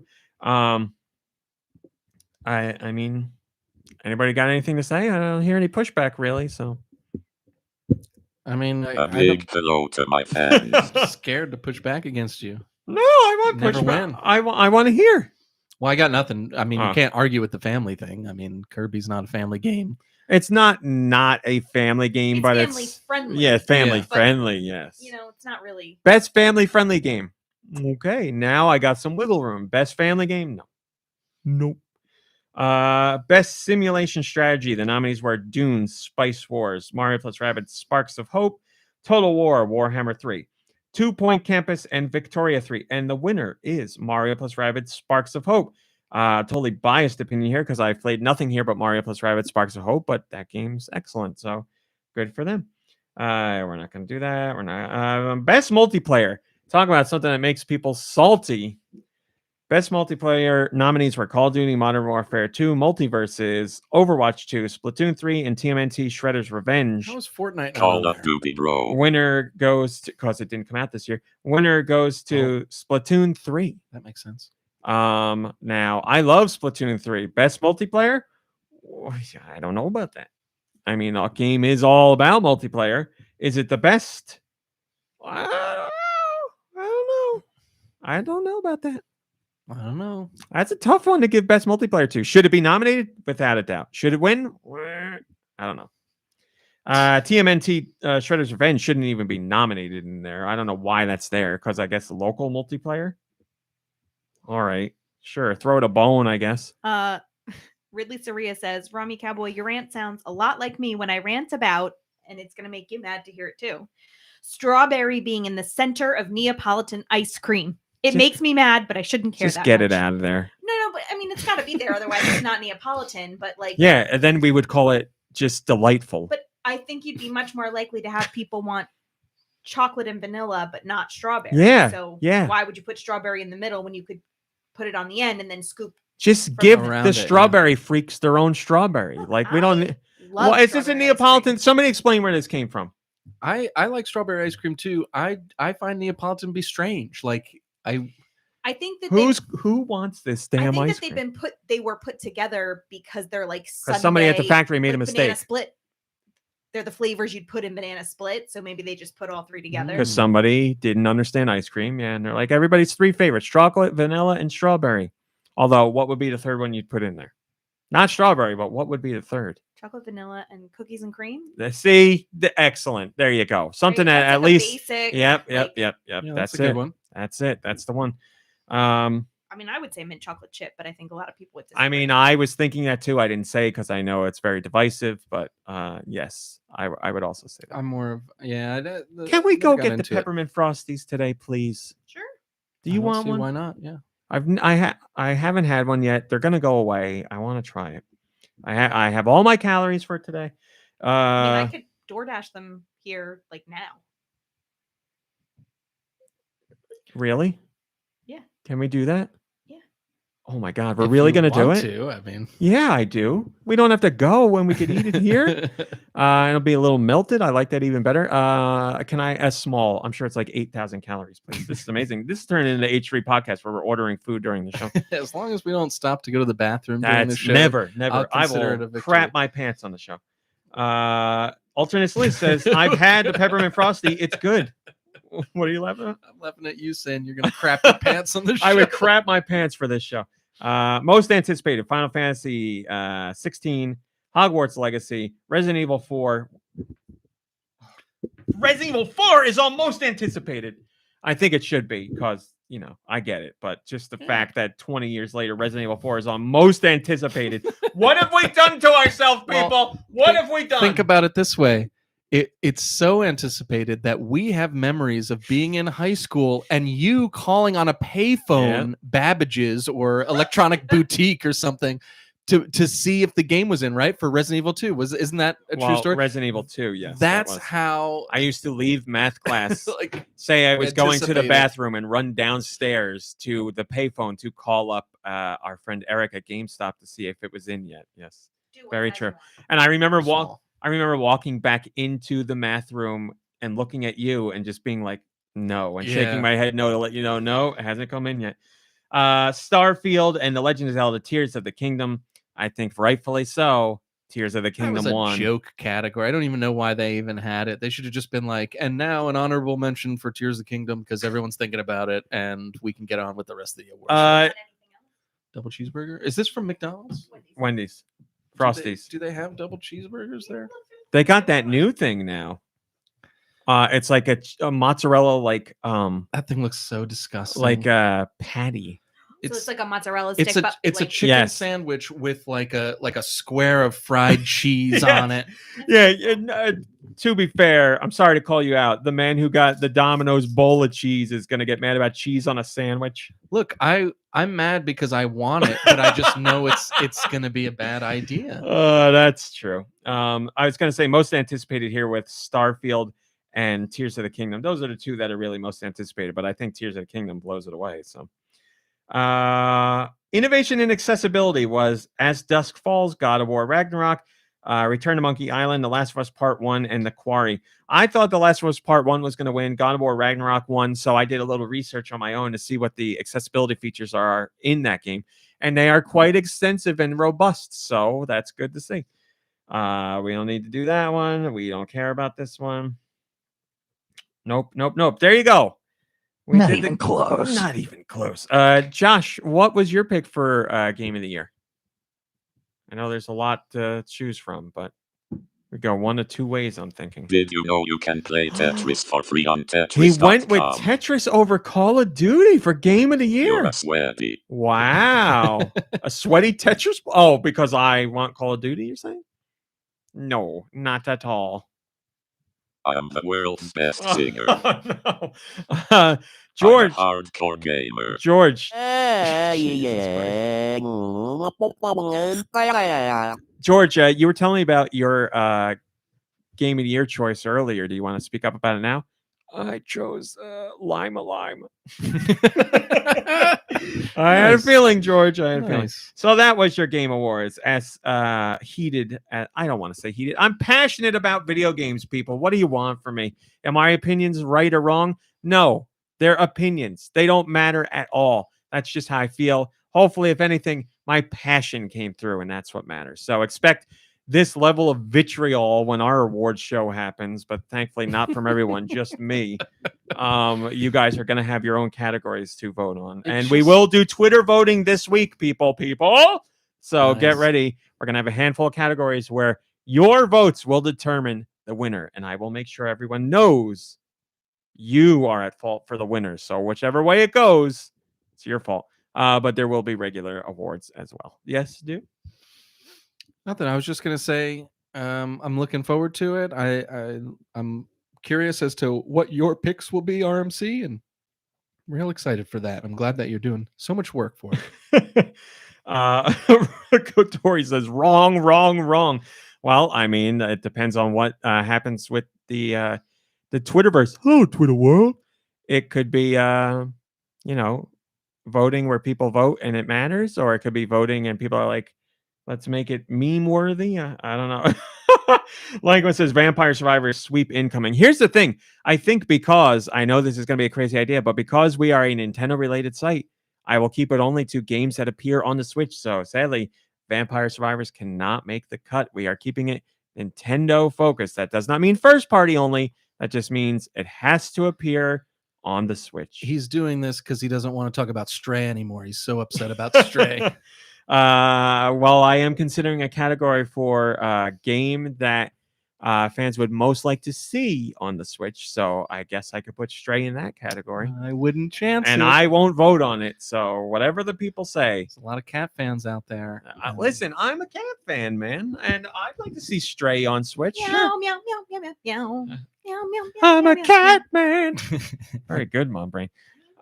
Did you see that thing on TikTok? It was a TikTok about somebody saying Talking to Jesus yes, about Scatman. Yes, Yep. great TikTok. This is great my favorite part. Wow, PC says, friends, I don't think I've played a single new game this year. What's wrong with me? I'll tell you what's wrong with you. You moved away. Your connection to the new, the hot, the hip, and the now is gone. You are a old lady who knits while watching wrestling and doesn't pay attention and falls asleep early. You've crafted your own world for yourself. I don't know what to say. We should ask her if she knew what Riz meant, because I bet she doesn't know. She probably knows now. She knows all that stuff. No, she's gone, man. She's gone. Called out, says Langwin. Called out. Well, what are you playing, PC? What have you played? She's playing. Let me guess. Animal Crossing. Red Dead is my guess. Oh, what's wrong with that? Nothing's wrong with I it. just But she's replayed saying that she's this not. year. She's playing old stuff. Throwing punches, says Granimus. Listen, PC knows I love her, and I always harass PC. Her name in my phone is Kate. Oh, I can't say her full name. It's PC. I hate wrestling in quotes, and then her last name. She does not hate wrestling. She hosts a wrestling podcast. Oh, I'm sorry, PC. I keep doing it. She says for the last time, I crochet. It's not knitting. It's crochet. Oh, Anastasia Beaverhausen. There you go. I guess. Yeah. Man, I knew we were going to. Hopefully, you guys enjoyed my passionate discussion with Deux about the Game Awards. I knew it was going to go on for a while, but I didn't know it. I don't know what to do. Do we do news? It's in an hour 20. I think people are happy that you were the reason the podcast got off the rails and was divisive rather than me for once. It wasn't off the rails. It was all about gaming. Usually we're off the rail. I mean, there's Frosty Usually talk, but I'm getting upset about something that's irrational, whereas you were getting upset about something that actually had meaning. But hey, I mean, it means something to me. It means something to me. It's still real to me, damn it. We're gonna do quick news. We're not doing the whole thing. Mom Brain, if you want to, whatever. We could do the jingle.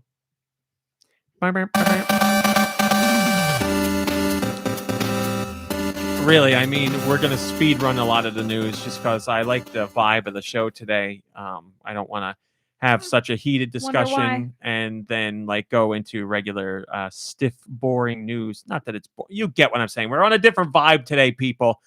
Let's see. PC says, I'm finally pushing through a replay of Red Dead 2 because it hurt too damn bad until now. But oh my God, it's still so sad to me. There you go. Yeah, it doesn't get easier.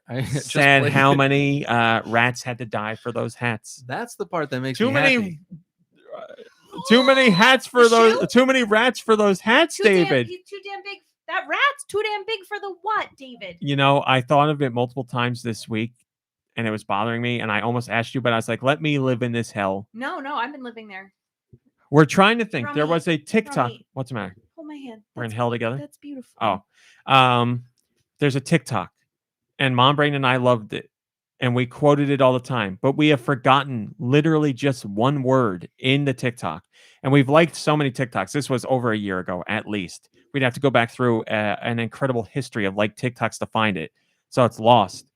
We know the TikTok is about a rat, either in or under a refrigerator. In a family's house. And someone says that rat is too damn big for the blank, David.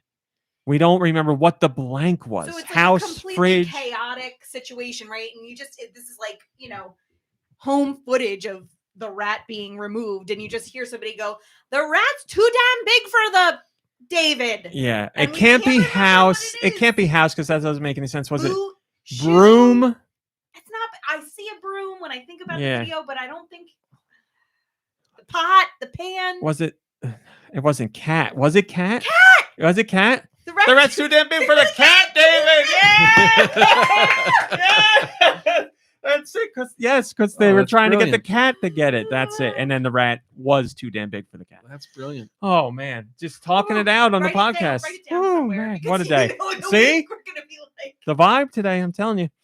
All right. Our friends at Did You Know Gaming. By the way, Did You Know Gaming? I keep trumpeting their work. I saw they got a new video this week, and I'm very excited about it because, as Dew and I have said many times, game trailers used to have a feature called Pop Fiction, and it was about gaming mysteries and all that stuff, and they put a ton of research into figuring these things out. Sorry, I'm typing. It was about a guy who had the greatest announcer voice in history. And that series talk about video games. That series died, and they put out a new video today. I'm very excited to watch. I got the notification, and it's in the same vein. It's not about a game, but it is game related. It says The Hunt for the Lazy Gamer Christmas Dinner. There was, and I remember I got emails and press releases about a game, which is a game retailer in the UK. Well, Christmas. They put out an email and a press release saying that you could get a game Lazy Christmas Dinner from their store, and it was a tin can that had like 12 layers of everything you would eat on Christmas dinner. So like a layer of mashed potatoes, a layer of turkey, and a layer just in a can, a little bit of Christmas pud, all in a can. So this is about the hunt for that to see if it was real or fake, if anybody actually bought it. And I'm very excited to see it. So in the same vein, what vein would that be? Someone. What do you mean? The main vein. Main vein. Oh, and it's it is game related somewhat, so I'm excited to watch it. Check that out. But anyway, last week they did a video on Metroid, and they detailed a pitch that Retro made to Nintendo for a Metroid game on the Wii that was a spin-off, and we have the details for you. So this was never announced, never revealed, never went into full production. We didn't even know it existed, but now we do, thanks to this information from former Retro developers.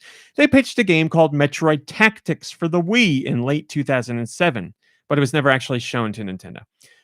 This was going to be a prequel to all other Metroid games, and the gameplay would have been similar to XCOM, so strategy turn-based. Story would have spotlighted moments from the moment Samus separates from the Chozo. So she would be very young because she was with the Chozo when she was a kid. Samus would team with Galactic Federation. PBS scary sound? No. Okay. That's the scary one. Samus would have teamed with the Galactic Federation troopers and bounty hunters, and Samus had to stop an incursion on Norian, however you're supposed to say it, and Earth, which you probably heard of. Samus would also take on space pirates on planet Zebes or Zebes. I don't know how you're supposed to say that either. You would play as Samus, but other characters as well, so other like Galactic Federation people. And one of the Galactic Federation people will be named Justin Bailey, which is a famous code from the original Metroid. If you put in the name Justin Bailey, you got all kinds of extra stuff. Why? Because that was just a random string of letters that ended up meaning something in the game. Samus would get money by completing missions and rescuing civilians and more, and the money could be spent to hire other Galactic Federation troopers and bounty hunters. You could also spend money on weapons, armor, and other items. You would gain new abilities by leveling up through experience, your standard tactics strategy kind of experience. And controls would have been PC mouse based, but with the Wiimote, obviously. So they would use the Wiimote and its IR sensor to mimic what you would do with the mouse. So you'd point at the screen, pick up troops, move them, stuff like that. Point to where you want to go. Would have been an awesome control scheme. And there would have been online play. But the project never saw the light of day. Again, for whatever reason, Retro did not even pitch it to Nintendo. It was because before they could pitch it to Nintendo was like, hey, you want to do Donkey Kong Country? We need a new one of those. And Retro was like, hell yeah, let's do it. So there you go. Hell yes. Big brother. Plus, we found out recently that Miyamoto's not too keen on Metroid, so that would be a scary thing. Enough of the Metroid stuff here. How about Donkey Kong? Now that's a character. Most upvoted comes from Kuribo. They say Mario plus Rabbids has been a success, so perhaps this Metroid Tactics could have been a success also. Although Mario is a far stronger IP than Metroid. This is another well-researched video from Did You Know Gaming. They have really stepped it up in recent times with their level of research, often taking years before they have the information to publish a video. Did You Know Gaming has always been great, always been interesting, but I completely agree, Kuribo. In the last couple of years, they have stepped it up phenomenally. They are one of my favorite YouTube channels for gaming. They do a phenomenal job. I cannot even begin to imagine the insane amount of hard work that goes into these features. So please, even if you don't watch their videos, go give them a subscription on YouTube. Just click the button. It's one more thing in your subscriptions, and I do maybe 2 videos a week at that, usually 1. So Smash if they're that not subscribe that's button. right, Josh. They're not going to flood your subscription. I love you so much. You would never ever ask anyone to follow you, to come to your website, to do your YouTube thing, to do any of that smash and subscribe and grab and whatever else. So I got Josh for. But you're just the best, man. You're the best. It's good content, and that's why we need best game of the year from you. It's good content because we know we can. They trust work you. hard. They deserve the support. I don't have anything against anyone who does self-promotion because that's important. I understand it. I think you can do it in a way that's not slimy. I'm not against it at all. Personally, I feel gross doing it. I would never do it. So I just don't like it. I don't know what to tell you. I hated. Listen, thank you for those of you who support the Patreon. I never talk about it on GoNintendo, the site. Obviously, we mentioned here on the podcast, and I tweeted it once, maybe twice, trying to think. And once, definitely, maybe twice. A sec, because we have stuff outside. What's there? Clothes drying on the line. Oh, I thought you meant the Frosties. No, they're not here yet, but they're... That would be record time, man. They should be here in 15 minutes, 20. All right, I guess I can wait that long. Here's something for you guys. If you have the Switch Online membership, you have a new free game trial until December 12th. So 2 more days. Get in there and enjoy it. The free game trial right now for Switch Online members is River City Girls from our friends at Way Forward. You get the whole game for trial? You play the game from beginning to end for free. Yes. Really? Until the 12th. Yes, this is the latest Switch Online free game trial. Wow. They've done a whole bunch of them. This is the latest. Where have I been? I'm on a Nintendo podcast every week. How have I not known about this? Because nothing I want to play. Please don't take exception to this. Every time there's a free trial in our group chat, I make sure I tell everybody, and I know nobody reads it. See, I feel like I read them, but then I'm just disregarding them, which is worse. I wish I just didn't read them at all. Yeah, they do multiple free game trials a year. This is the latest. And if you play the game to completion, then obviously you're done with it. But if you play it and you don't finish it, you can get a considerable discount. You get 50% off the game until. Is that right? I guess 50% off sale until tomorrow. So take advantage of it. If you play the free trial and you like it, you could buy the game for 50% off, or you could speed run it before the end of the 12th, then you're done. And all this is happening because we found out River City Girls 2 is managing to squeak out this year. It comes to the Switch December 15th. So play the original now for free and buy the sequel. There you go. So get in on that great game. Great soundtrack. It's Way Forward. What do you expect? Way Forward knows how to make a good game. The Panda Global CEO. Last week we talked about Panda Global and Smash Brothers and Nintendo and Smash World Tour, all that debacle. So here's what happened. There were accusations that Panda Global, somebody at Panda Global was going behind Smash World Tour's back and be like, listen, Nintendo's not going to work with them. They're going to work with us. They're out of here. Get rid of them. You don't want to be related to them. You don't want to work with them. You don't want to advertise for them. So all those accusations came out. And it seems like that was going on because the Panda Global CEO has stepped away from the company. So obviously Panda Global's like, how about instead of us going down with the ship, you get off the ship? So he's gone. They could put out a whole big long statement and they're saying, listen, we know there's some crappy things and we're fixing them. So here we go. I'll read you their statement because it's a big story. Panda has heard the concerns of the Smash community and is taking immediate action. Alan is no longer CEO, effective immediately. Any interim Panda employees are working with outside advisors to form a temporary interim management committee to act as CEO to navigate this critical time. Now, see, that's a smart idea. Instead of one person, make it a whole team of people. The identities of those in the IMC will not be made public at this time due to concerns over harassment and safety. I understand that. There is a lot of harassment, and I get it. They will name them eventually. And there will be harassment then, but they're letting things die down a bit. I understand it. The IMC's immediate priorities are work with any team member that desires to resign, including release from any contractual obligations. So they're like, listen, if Nintendo wants to back out, okay. And support those who feel displaced through the events to find a home, either with Panda or another organization. Very classy. Very like that. We call on the community to treat those affected by the events with grace, understanding, and to call out and report any attempts of doxing or harassment. I like that. Additionally, due to security concerns for our staff and contractors, the Panda Cup finale is postponed. The IMC will work to issue refunds to all those who registered in the coming weeks. I know a lot of people said we're not doing this Panda thing anymore because all the shady business going down. A lot of people dropped out. So it's probably a combination of a lot of people dropping out and safety concerns. So they called it off or postponed it. I understand. Finally, Panda is committed to demonstrating our dedication to the community, and everyone who shares our passion. Panda is committed to do our part to move the competitive Smash community above and beyond the current situation, starting with an internal restructure and rededication to our values as members of this community.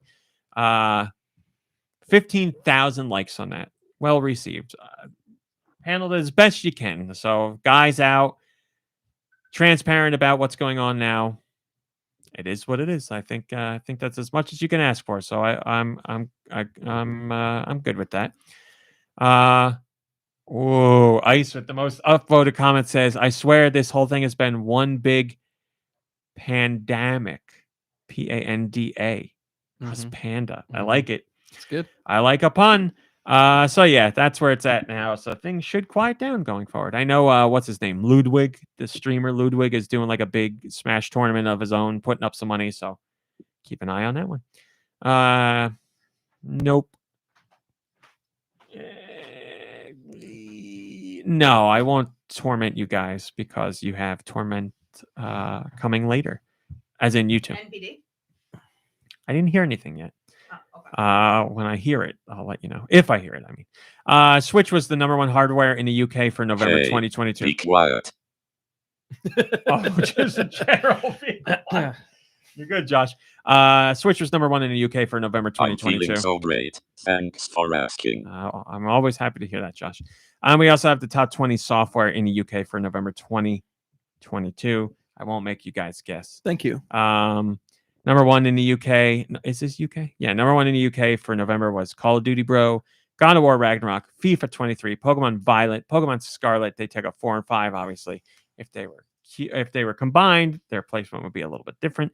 Football Manager was #6. Sonic Frontiers is #7, or according to the official organization that runs sales data in the UK, Sonic Frontier. So they're doing an opposite loop, removing an S where there should be one. Mario Kart 8 Deluxe is #8, fittingly. #9 is Grand Theft Auto 5, because somehow people still haven't played that game. And #10 is Lego Star Wars: The Skywalker Saga.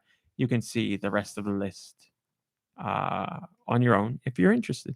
I love how you're just like, Pokemon The Scarlet and force is Violet. strong with It'd this be one. a little different if it was all one game. It's like, yeah, it'd be different if God of War Ragnarok had a part 1 and a part 2 as well, buddy. So take it with stride. Part 2's out right now. No, I meant that they split the sequel into 2 games. So Well, that they I could would sell say twice as many God games. of War Ragnarok 1 and 2. It'd have to be God of War Ragnarok. What I'm trying to say here is Pokemon is worse for it, and God of War is better for it. Like, yes, Pokemon Scarlet and Violet are very minimally different. God of War Part 1 and Part 2. So no one's buying both games; they're just buying one or the other. Oh, there's people who buy both. No, check and mate. That's what all. I'm saying. Check and mate. I'm trying to knock Pokemon, and you won't listen to me. I don't understand. I know you don't. I'm trying to say these 2 games are minimally different. They should be combined because they're the same game. Okay. God of War thought Ragnarok or God of War Part 1 and Part 2 would be 2 different games like we got now. So they should be separated. I thought you were saying that Scarlet and Violet should be like #1 if you combined both their sales. They probably would be #1, and I think they should be combined because they're pretty much the same game. Thank you. That's God. Thank you. Yeah, That's what I was trying to say. The difference between the two games, I've never argued. The difference between the two games is that there's like, I don't know, what, 10 different Pokemon between the two? I don't know. It's not like, and you can trade them between the two. So it doesn't, you can get all the Pokemon in one of the games. Hey, Ramit, Alternate Liz was wondering what Josh's favorite Pokemon was, and he just stepped out because you know him so well. I thought maybe you'd know. I don't know. You'll have to ask him yourself when he gets back. I got no clue. Are you hinting that you know something, or no? I was just wondering. If He's a Mr. Mime guy, probably. I mean, I can't argue with that. My favorite. Oh, here you go, Josh. Sorry, he just rolled back in. Alternate Liz wants to know what your favorite Pokemon is. We'll just have to wait and see. Goodbye, PC. Hello, Koboon. Good to see you. There's something else I was going to say. But anyway, over 4.3 million games were sold in the UK for this month. Here you go. Pokemon Scarlet and Violet sales were combined. They would be number 3 overall. There you go. You know why they say that? Because they also believe that the game should be combined. Why they aren't? Well, because people buy both. Over 1.29 million accessories were sold. That's a rise of over 93% from last month. And accessories were up 9.3% compared to November last year. There's your UK sales for November. Most upvoted goes to Currybo, and he says, I think it's time to retire the UK's PlayStation territory mantra. Well, you're calling me out there. Let's see what happens next month. But yes, Switch, because of Pokemon Scarlet and Violet, managed to maintain a number 1 position in the UK. So there you go. I don't know. But now God of War Ragnarok bundles in the UK. The Switch is going to have to fight hard in the UK next month. We'll find out what happens. I'll be here to tell you. Oh, man, this story's great. Microsoft is, oh, God, this just all of this whole situation. So, as you've heard, Microsoft's trying to buy Activision Blizzard. Sony doesn't want them to do it. Microsoft and Sony keep going back and forth. Sony says this. Microsoft says that. Here's the latest. Microsoft's head of Xbox, Phil Spencer, 11:12 p.m. one night. He was in his cups for sure. Yeah. Well, no, this is very afternoon. What? Oh, sorry. I thought 12. I heard 12. Never mind. No, this was like extremely calculated. They did it like on a certain time or for a certain reason. This was not like a okay. Yeah, this is like very calculated. He tweeted out, Microsoft has entered into a 10-year commitment to bring Call of Duty to Nintendo following the merger of Microsoft and Activision Blizzard. Microsoft is committed to helping bring more games to more people, however they choose to play. It's so clear that this is about Sony. It's not even funny. But what the hell? Nintendo gets Call of Duty. So Sony's like, they can't take Call of Duty. We need Call of Duty. If they take Call of Duty, they're not going to bring Call of Duty to anything else. It's not fair. So what does Microsoft do? They're like, next 10 years, baby, Call of Duty, Nintendo. Microsoft has said before any of this crap happened, but when Microsoft was first showing interest in buying Activision, they were like, we want Call of Duty on everything. We want Call of Duty on PlayStation. We want Call of Duty on Nintendo systems. We want it everywhere. So now Microsoft has officially made the public statement, if this deal goes through, Call of Duty, Nintendo, 10 years. So basically, and then he followed up by saying, and we will continue our commitment to the PC version or to Steam with Call of Duty. So basically, it's Microsoft saying Call of Duty on Xbox, PC, and Nintendo platforms, whatever they may be.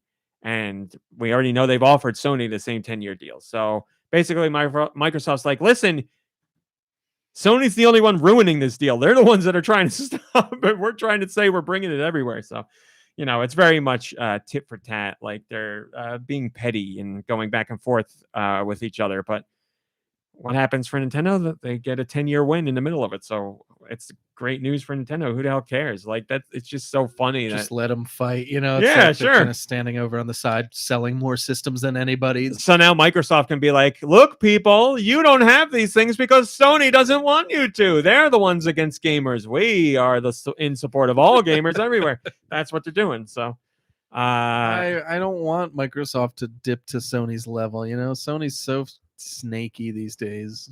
Well, I mean, to be completely fair, Microsoft is so much more platform friendly than Sony is. So like for them to play this game right now because Sony's being so petty, I'm fine with it. Like Sony's going to whine and complain and bitch and do all this stupid crap, and Microsoft's got to do something. So yeah, say when Microsoft's pettiness is saying we're bringing Call of Duty to other platforms, okay, more people get the game. All right. I just don't like what they said about Nintendo. Didn't they say Sony? Yeah, Sony said some. I'm sure I made that a top story. I'll look for that after this one. That seems like something Rummy Cowboy would make a top story. King Brawley says Microsoft just eliminated the CMA's entire rationale with this one move. It's with Steam and Valve too, by the way. The market is only Sony and Microsoft, not to mention that this move is on the eve of the meeting with the FTC members, which is why he tweeted out when he did. So this is also going to make it harder for them to challenge this deal now, as well as doing so will put them at odds with consumers who they're supposed to always side with. Yes, because Sony's like, oh, well, and the FTC, they're like, this is about the consumers. We want consumers to have choice. And Microsoft completely disassembled that argument by saying, well, we're going to bring it to, and we're going to continue our relationship with Steam. And we have already offered Sony 10 years. So they're like, the only one stopping this is Sony. The deal isn't going through because of Sony. So Nintendo won't get 10 years of Call of Duty because of Sony. So it's a smart play. It's a smart play. Do you think Call of Duty is I mean, I know it's extremely, extremely popular, but do you think it's a system seller? Do you think if Microsoft were to acquire it and make it exclusive, do you think it would hurt Sony that much? Sony thinks it would. I think it would hurt Sony to a degree, yes. Potentially a sizable degree, but I don't think... I think they have a fair argument in worrying about Call of Duty going away from PlayStation. And I think they don't want to have to renegotiate this deal all the time. And Microsoft doesn't have to renegotiate the deal. They could do the 10-year deal, and then, year 6 comes up and Microsoft's like, hey, just letting you know, we're not doing this deal again. We don't care how much you offer us. So there could be some situation where it is for this deal to go through, Microsoft would have to offer this, in perpetuity going forward, and they'd have to negotiate still, but Microsoft would have to at least continue offering Call of Duty. That could be a concession Microsoft would have to make. But yeah, I'm not going to pretend like Call of Duty isn't important to Sony, because it is. To the degree that Sony thinks, maybe not, but it's a big franchise. So I don't know how to talk about it without bashing Sony fans as being toxic, but there's a lot of Call of Duty players on Sony, on Sony's platform. So yeah, I get it. But counterpoint, there's a lot of Call of Duties on Microsoft's platforms as well, and Microsoft can't sell a lot of Call of Duties. Microsoft can't sell the Xbox to anybody, it seems, right now. The fact that Halo, I mean, did that come out this year or was that last year?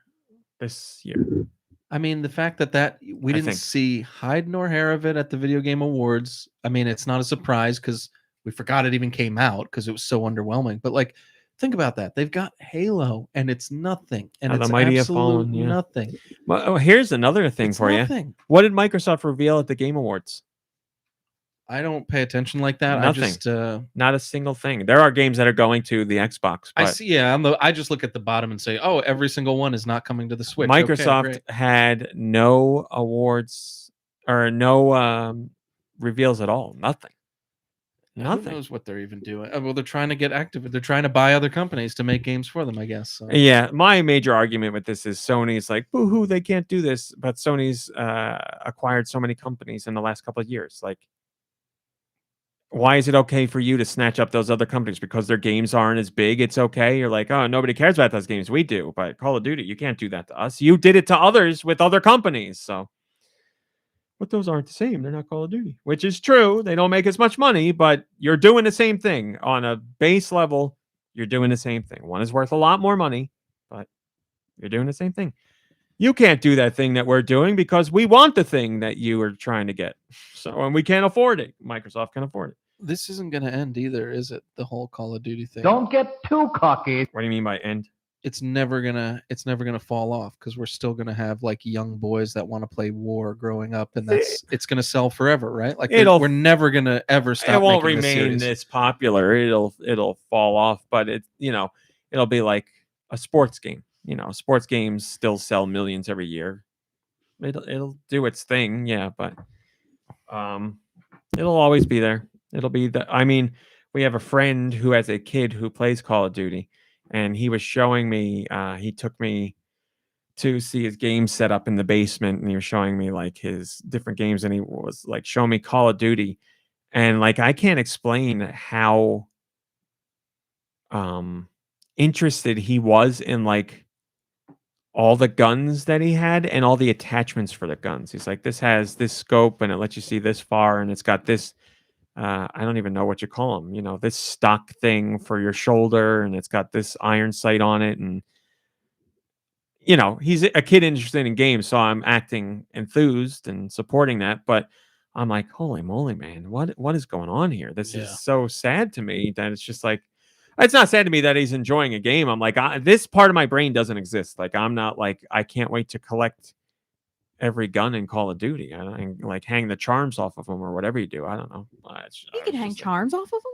Overwatch lets you hang charms off guns. I think you can do it in Call of Duty. I could be wrong, but yeah, in Overwatch you can buy charms that you hang off your gun. Give me somebody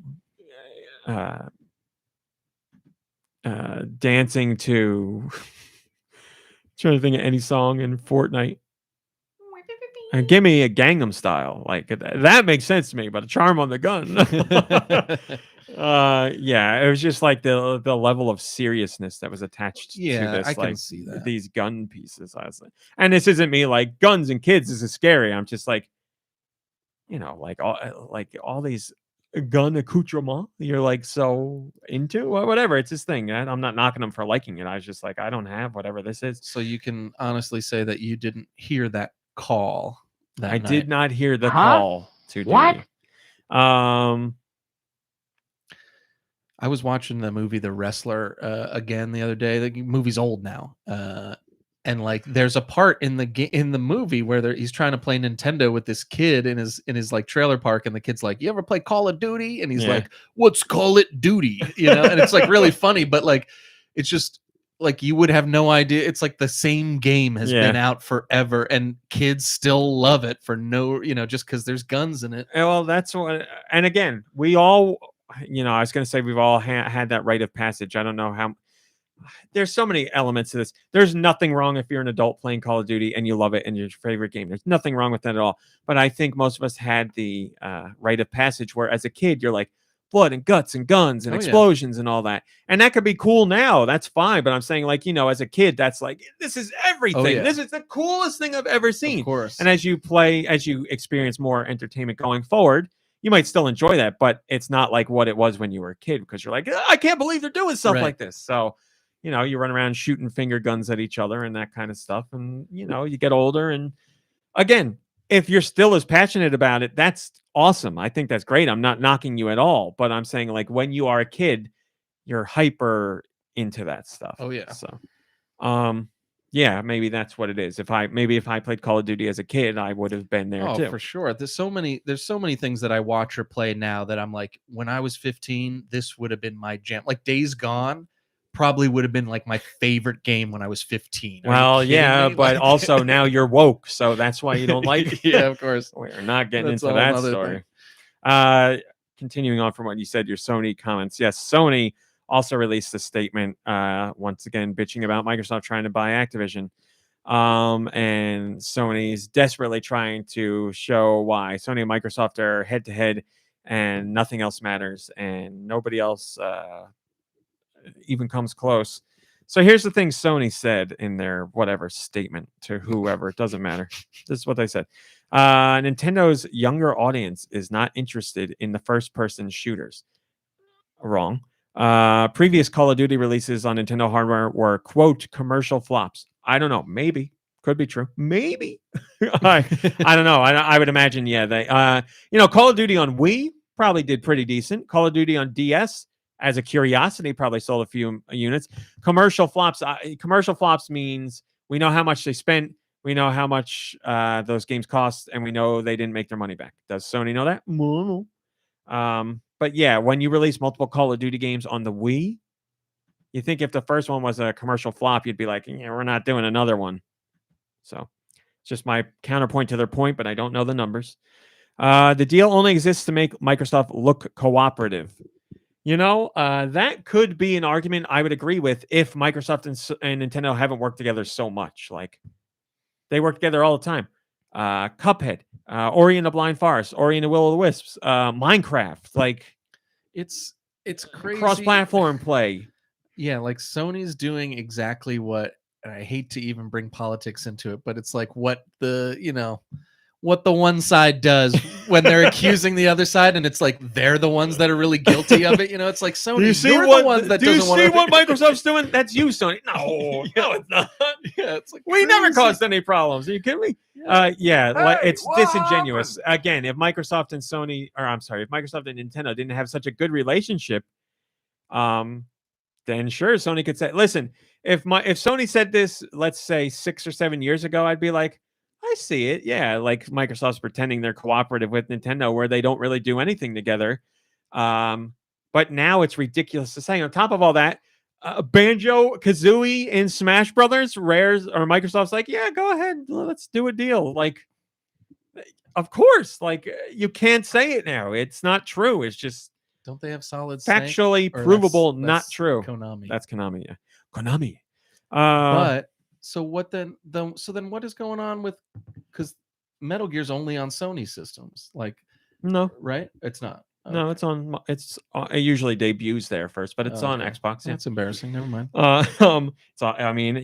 was on the GameCube. It was on the 3DS. It was on, GameCube, 3DS, Game Boy Color. Oh, okay. Yeah. Yep. You're right. But usually people most associate it with Sony because Metal Gear Solid debuted on PlayStation 1 at the time and didn't go to the N64. Metal Gear Solid 2, all the other ones, they all eventually came out on everything. You make a good point. The Switch could not run Call of Duty and may never be able to be. Or I'm sorry, the Switch could not run Call of Duty and may never be able to. Probably the dumbest of all these statements. Again, Call of Duty was on the Wii. Call of Duty was on the DS.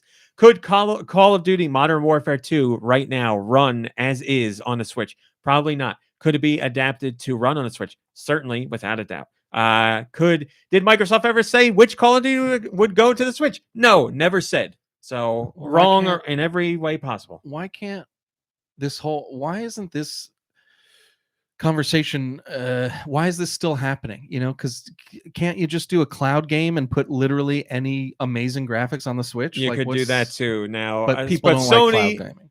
People don't, but Sony could also have more of an argument there to say Call of Duty isn't technically on the Switch because it's a cloud version, so the Switch can't handle Call of Duty.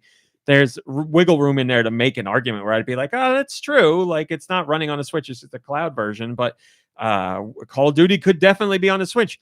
How many impossible ports have we seen on the Switch to varying degrees of technical capability, but certainly ones that are fantastic displays of what's possible on the Switch, like Doom and Doom Eternal are on the Switch, and they might not run 60 frames per second, but they are fantastic ports. Witcher 3, not the best version of The Witcher, but certainly runs on the Switch. Any version of Call of Duty that came to the Switch would be optimized for the Switch. This is a stupid statement to make. Yeah. And why is Sony making it? Because they know the FTC and the other people involved in this argument have no idea what these companies are talking about. Yep. So Sony be like, this is impossible. Microsoft says, no, it's not. And the people involved are like, money? Nintendo can accept the deal because they don't have to, quote, worry about equal treatment for its subscription services or cloud gaming service, end quote, as the company does not compete here aggressively. That's fine. I got no problem with that one. That's true. But they sound like babies. Do sound like babies, ridiculous. But Nintendo is online. It's not as good as Microsoft or Sony, without a doubt. And they don't compete as aggressively. Yeah, I got nothing wrong with that statement. It sounds like a wiener complaining about it, but when you're doing a legal argument, sure, go for it. Factually, I approve. Correct. So we got that one. I have spoken. Oh, I missed one. Development of Switch version would take years, making the deal meaningless. Not true, because it's a 10-year deal, and they never said Switch. They said Nintendo. But I guess Sony's not paying attention. So factually correct the last one. I'll give you that, Sony. I will give you that one. That's all I got. But again, who am I? Just a guy that knows what you're actually talking about, not the people you're working with. So it doesn't matter. This boy will break, says resident Call of Duty expert Josh Grobot. Ought to have a final say on this topic. Josh? I'm a hardcore gamer. That's true. Will Call of Duty be on the Switch, Josh? Hell yeah. Hell yeah. There you go. He's the expert. Mhm. I trust him. I don't need to hear anything else. Thank you, Josh. What are we at here? Yeah, this. I'm the star of the Did show. you play a lot of games to talk about this week? Yeah, I can go quick though. Oh, all right. I'm just judging where we're at. Very quickly, Mario Kart 8 Deluxe, along with its new DLC tracks, got a custom items feature that lets you set up races where you pick what items you want to appear. So you don't want the blue shell and you only want, I don't know, bullet bills, you could do it. The only thing I don't want is that damn coin. Get that coin out of there. If you're in first place and get a coin, fine. Any other place and you get a coin, that's when you drive to Miyamoto's house and you know what? I'm not going to say it on Coin a podcast. is in here, so you could do it. You could get rid of coin. I'm going to do it. I'm going to do it immediately. Also, there's the Super 8 one item that you get. So if you only have on one type of item and the Super 8, then you'll get 8 of that item circling. Wow. So you could have 8 bombs or 8 blue shells. I'm going to take out everything but blue shells and see what happens. Yeah, That'd be wild. 8. Could you have 8, dude? Every triplets of turtle shells, of my Koopa God, shells? That'd be amazing. I don't know if it works like that. But with the blue shell thing, like every race would be like 30 minutes long. Like, can you imagine with 12 people getting nothing but blue shells? You could be in heaven. You could have 8 banana peels. It's no big banana, but 8 banana peels. Yeah, I love Mario Kart 8. I think it is the best Mario Kart game, but like there are some things that I wish it had. Thank you so much for playing my game. Mostly specialized weapons for characters like Double Dash had, and more characters, to be honest. There's no reason why it should be so lackluster with who you can choose. We have characters that deserve a spot in a cart. I'm sorry, we don't need whatever Rose Gold, Peach, and Metal Mario's. At least he exists. Get Metal Mario out of there. I'm with you. Get him out of there. I don't need debatable. I don't need the baby characters either. Oh, we don't need the babies. We don't need. But I wouldn't have Baby Park. So if I need to keep the babies in for Baby Park, okay. I'm cool with that, but like there's a lot of babies, first of all, and there doesn't need to be that many babies. And what else do they have? They've got like the me characters. Like, get them out of there. I mean, I guess it's okay nice with to the have them because like, a me's only one. It's nice to have them. I guess that's fine. Me's fine. Villager. No offense. Get Villager out of there. Keep Isabel. How about Link? I'm cool with Link. See, I'm like, this is Mario Kart. Get all of them out there. I don't want Zelda. I don't want Link. I don't want Animal Crossing. Only Mario characters. Give me all the weird Mario characters from across all the Mario games. Give me Wiggler. I want a Wiggler racer. I don't want a Wiggler kart. I want to drive as Wiggler. Give me Wart. Birdo's not there anymore. Give me Wart. God damn it. Bring Birdo back. Give me Birdo. Give me Fry Guy. Give me that weird son with the sunglasses. Yeah, give me all those Mario characters, damn it. There's plenty of them. We don't need Link and Animal Crossing in there. Yeah, I mean, I'm with there. Maybe, I don't know. Is it because the game's called Mario Kart last time I checked, not Mario Zelda Kart? I'm just saying. I mean, I'm not really mad about it, but if we're going to talk about it. Is called Smash Brothers, and they're not really related to each other. They're brothers in smashings. Okay, that's what it is. Very quickly, Yuji Naka, guess what? He was arrested once, and now he's been arrested again for more insider trading at Square Enix. They re-arrested him for a different situation. For a different circumstance, but the same situation, basically. Insider trading for a different game that he had inside knowledge of because he was working at Square Enix. So, double arrested, not good. Riff Silver says, coincidentally, Naka can mean inside in Japanese, living up to his name, I suppose. That's amazing. Pretty cool. And he's put the symbol in there too, so it's a true statement. It's not just something he's making up for a joke. Do you think that? I mean, what is he trading? Square Enix stock? Is that what it is? Yeah, or stock for the companies that they're working with when games that they're working on aren't announced. So he knew this other mobile Final Fantasy game was coming out, and he got stock in that mobile company before the announcement was made. So that's smart, in my opinion. I just think that's good business. Smart that and not illegal. Oh, it's illegal. North America, what do we got? We got Dragon Quest Treasures. We got coming out December 13th, Crisis Core, Final Fantasy VII Reunion. Action Games Bundle 5-in-1. Adventure Academia, The Fractured Continent. Aka. Arcade Archives, the Tetris Arcade Archives, Tetris the Grand Master. This is the first time for me. It's the first time Tetris the Grandmaster has ever been released outside of Japan. Did you know you can win money just for playing Tetris?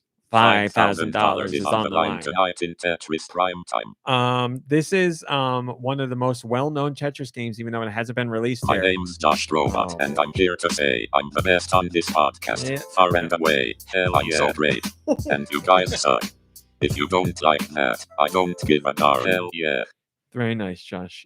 This is a monumental, momentous proper. occasion for Tetris. This is a famous Tetris game that never released here. All kinds of speed runs and score attacks and stuff have been all over YouTube for years. Now we finally have an official way to play it. Chained Echoes, Coloring Pixels Collection 2, Family Chess Complete Edition, Food Truck Tycoons 2-in-1 Bundle, Football Kicks, Front Mission First Remake, Jellycar Worlds, Jitsu Squad, Little Gator Game comes out December 14th, Mech Armada, My Coloring Books 2-in-1 Bundle, Petite Adventure, Raptor Boyfriend, The High School Romance. That's December 14th. Samurai Maiden, Silver Nornir, Narnia. Narf. Nornir, N-O-R-N-I-R, Nornir. Simona's Requiem. And let me say this one loudly and clearly. I have been talking about this game forever. Please pay attention to it. Please play it. Hopefully the Switch version is up to snuff. Desperation. Wavetail is finally leaving its Stadia prison for other platforms. Wavetail. I don't care where you buy it. It's on everything December 12th. Okay. How much is it going to be? Wavetail. I don't know. What's too much? Seems like a $20 game to me. $25. Best indie debut. Oh, no, it can't be that. Best indie.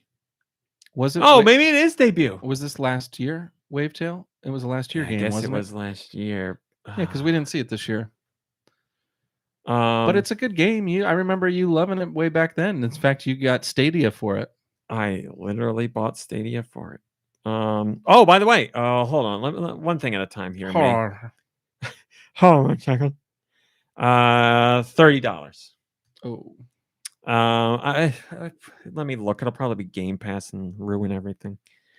Wavetail, Game Pass. Wavetail, December 13th, optimized for Xbox Series X and S. What are you doing, Microsoft? Your website's so damn weird. Hey man, as long as I'll buy it for $30 if you say it that much, just It is time. just promise me it's not like Undertale or No, none of that. None of that is involved. No aspect the, of that. the girls in the high school game. Nope, it's just and the regular old game. Because I'm illiterate, I can't find if it's on Game Pass while looking quickly. Neon Genesis. Oh, somebody said Evangelion. hello, and I didn't say hello back. I saw that they said yo, yo, yo, yo, yo. I'm looking for your... hello, Super Blast X. Thanks for saying yo, yo, yo, and hello. I see you. I value you. Hello, Storbus Corvin. Oh, my God. Yes, it's here. Oh, man. It's here. This is amazing. Yes. Oh, I was going to say Wavetail. I have not one, but 2 interviews coming up. I have an interview with the composer of Wavetail and an interview with the lead voice actor in Wavetail. Oh, cool. That's exciting So for you. excited. Oh, by the way, I got 2 other interviews coming up from my friends at Way Forward. No, thanks. Yeah. You go ahead and eat it if you want. Just don't eat into the microphone. Yeah, you know what? Thank you. I have interviews with the composer on River City Girls 2, and I have an interview with the director of River City Girls 2. Also, on top of that, remember I have did I say this? I have an interview with the voice of Sonic and Sonic Prime. I don't remember if I said that. John Ralphio? Oh no, it's not the John Ralphio. It's not the guy that does the voice in the movies. It's the Who's John Ralphio? Is that his name in another show? Yeah, it's Parks and Rec. He's John Ralphio Saperstein. No, it's new guy is doing this interview. Or a new guy is doing this voice this time. We have the European releases, but Mom Brain is gone. Mom Brain? Do you mind handling it? I know you're just about to eat, but whatever you need. The European releases, I'll open it up for you. Can we talk about how these peppermint Frosties are pink? Never. Yeah. Oh. What color do you expect? I thought it would be green.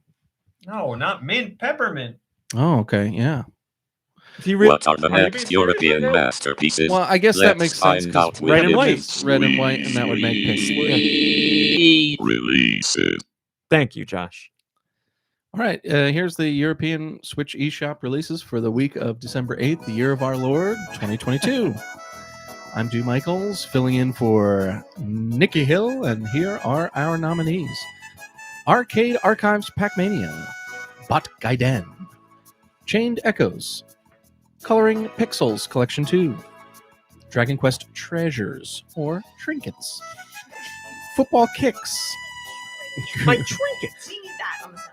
Yes. Gunya Monster, Football Kicks, Cardboard Kings, Cuckoo's Lost Pets, Merch Armada, Mech Armada, Paper Cut Mansion, Path of Ra. I didn't write merch, did I? I wrote mech. Nope, it says Okay. Mech. I don't know how to read. Nikki Hill Puzzle by Nikolai S. Hill. Just kidding. Nikolai S. Nurikabe. We've all been waiting for the next game by Nikolai S. Nurikabe, I'm sure, and Puzzle is He's the a famous one. puzzle creator in Japan. It's Oh, like really? Dr. Kawashima, but So he's a famous puzzle creator, and just now in his career, he's making a game called Puzzle. You'd think that would be the first thing he made.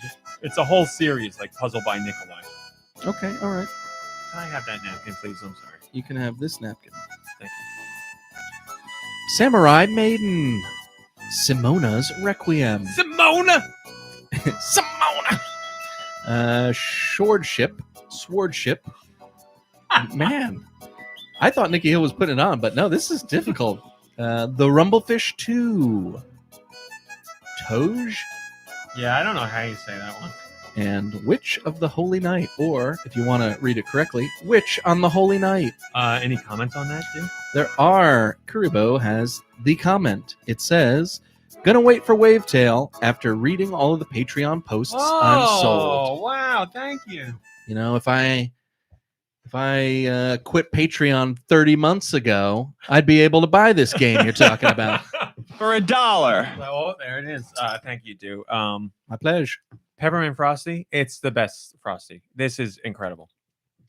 It's a good amount of peppermint flavor, not overpowering. You still got the regular Frosty taste. And the Unbelievable. frosty texture, which is Unbelievable. important. Yeah. Worth it. Yeah, they definitely do have a. I forgot. I was stupid enough to put a straw in it. I forgot the Frosties are kind of like. You No, kind of they just eat should them. be. They should be only consumed. with You can straw. ask them like to make them super extremely thick. Oh, I stopped myself. I mean, who would do that? That's not a a Frosty. lot of people like getting milkshakes like that. but it's pretty Give me good. a milkshake that I can't drink out of a straw, Uh-huh. please. You freaks. I like the bite. I'm not Bet the you do. biggest mint ice cream fan, but I think everything you both have said about this is spot on. It's just subtle enough to be refreshing, nice Yep. little. Well, there you go, everybody. A triple seal of approval from us. I'm sure Nikki Hill would like it too. So, we have a critically acclaimed partner sale going on in the Switch eShop right now, up to 70% off on select titles until December 18th. Critically acclaimed. You get deals on some of the best games that have come to Switch and some of the best games that are Switch exclusive. Let me just name off some of the games. 13 Sentinels, 40% off. Bastion, 80% off. Celeste, 75% off. By the way, got another trailer for Earthblade at the Game Awards. One of my personal favorites.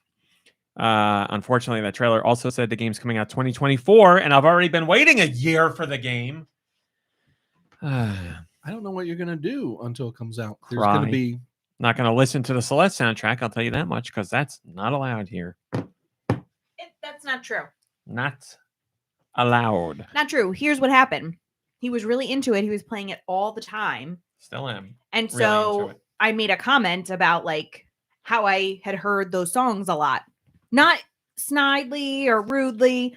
Now look, I play the soundtrack to the latest season of Twin Peaks a million times, and Raw Meat picks on me for it. I'm not yucking your yum. I just make a comment, and I'm over here being painted with the villain brush.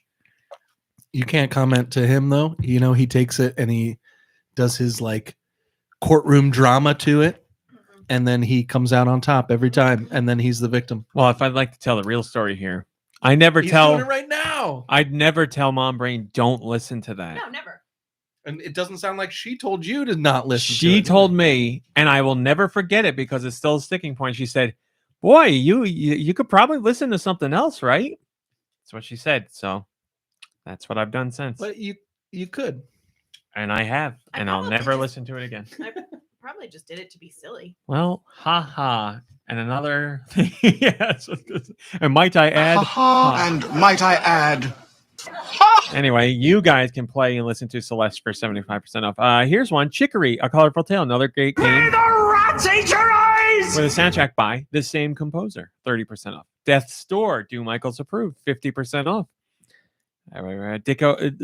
Disco Elysium, 50% off. Now you don't think Death's Door was good enough to be at the Game Awards at all? Like in any I capacity? 100% do, but it wasn't this year. Oh, it wasn't? No. Well, I only said you approved because it's harder to get your approval than mine. So I think True. it means more. That's sweet of you. Doom Eternal, 75% off. Downwell, 33% off. Great game for killing time. Lots of fun. Hades, I mean, come on. 50% off. Hollow Knight, need I say more? 50% off. Katana Zero, 40% off. Monster Hunter Rise plus Sunbreak Deluxe, 37% off. Okami HD, 50% off. Ori and the Will of the Wisp, 66% off. A whole bunch of great stuff in there. It goes on and on. Oh, Josh, Tetris Effect Connected, 50% off. Currybo says, rest in peace, my wallet. There's a few there that are too well discounted not to pick up. Thanks. Very cool. What Remains of Edith Finch, 75% off. Yeah. Yeah, there's some great deals. All great games, without a doubt, but extra great deals, too. One more thing about the Game Awards, my friends. We had a surprise reveal of a new game, and surprisingly even more, it was the Bayonetta game. You had to wait forever for Bayonetta 3, and now there's already another Bayonetta on the way, and it's coming out March 23rd, 2023. You can enjoy Bayonetta Origins, Cereza and the Lost Demon. The official description says, turn back the pages of the Umbra Witch's story to learn where it all began. Take control of Cereza and her first demon, Cheshire, to fend off fairies and solve puzzles. Basically, this is like Okami Den, or Okami to a lesser extent, but Okami Den, made by the people who made Okami and Okami Den. But they can't do this anymore because Capcom still owns the rights. So they're doing it with Bayonetta. And it uses a lovely storybook style aesthetic with watercolors and everything. It looks great. Yeah, it feels like Okami. It looks like Okami to me, but Bayonetta's story. So pretty cool. March 23rd, 2023, and it is retail and physical, or retail and digital. Sorry. 32323, right? That's right. D says hi. Says so. That's why the secret chapter ended the way it did. Interesting that they're releasing in cartridge instead of being DLC for Bayonetta 3. I wonder how long it will be. Seems like it's going to be a full-fledged adventure, my friend. And yes, that's why it's not DLC, getting a retail release. And yes, there is a little teaser in Bayonetta 3 where you can play like what we thought was just a bonus little game in Bayonetta 3, which turned out to be a whole full-fledged game. So there you go.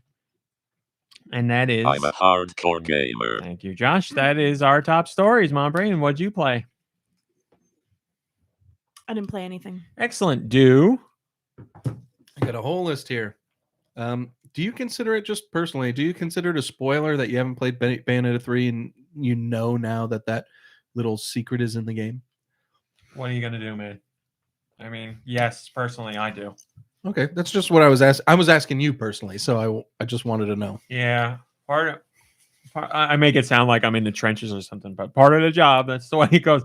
I read stuff in press releases and review embargoes all the time. I'm like, well, what are you going to do? Yeah. Well, maybe not play Bayonetta ever again.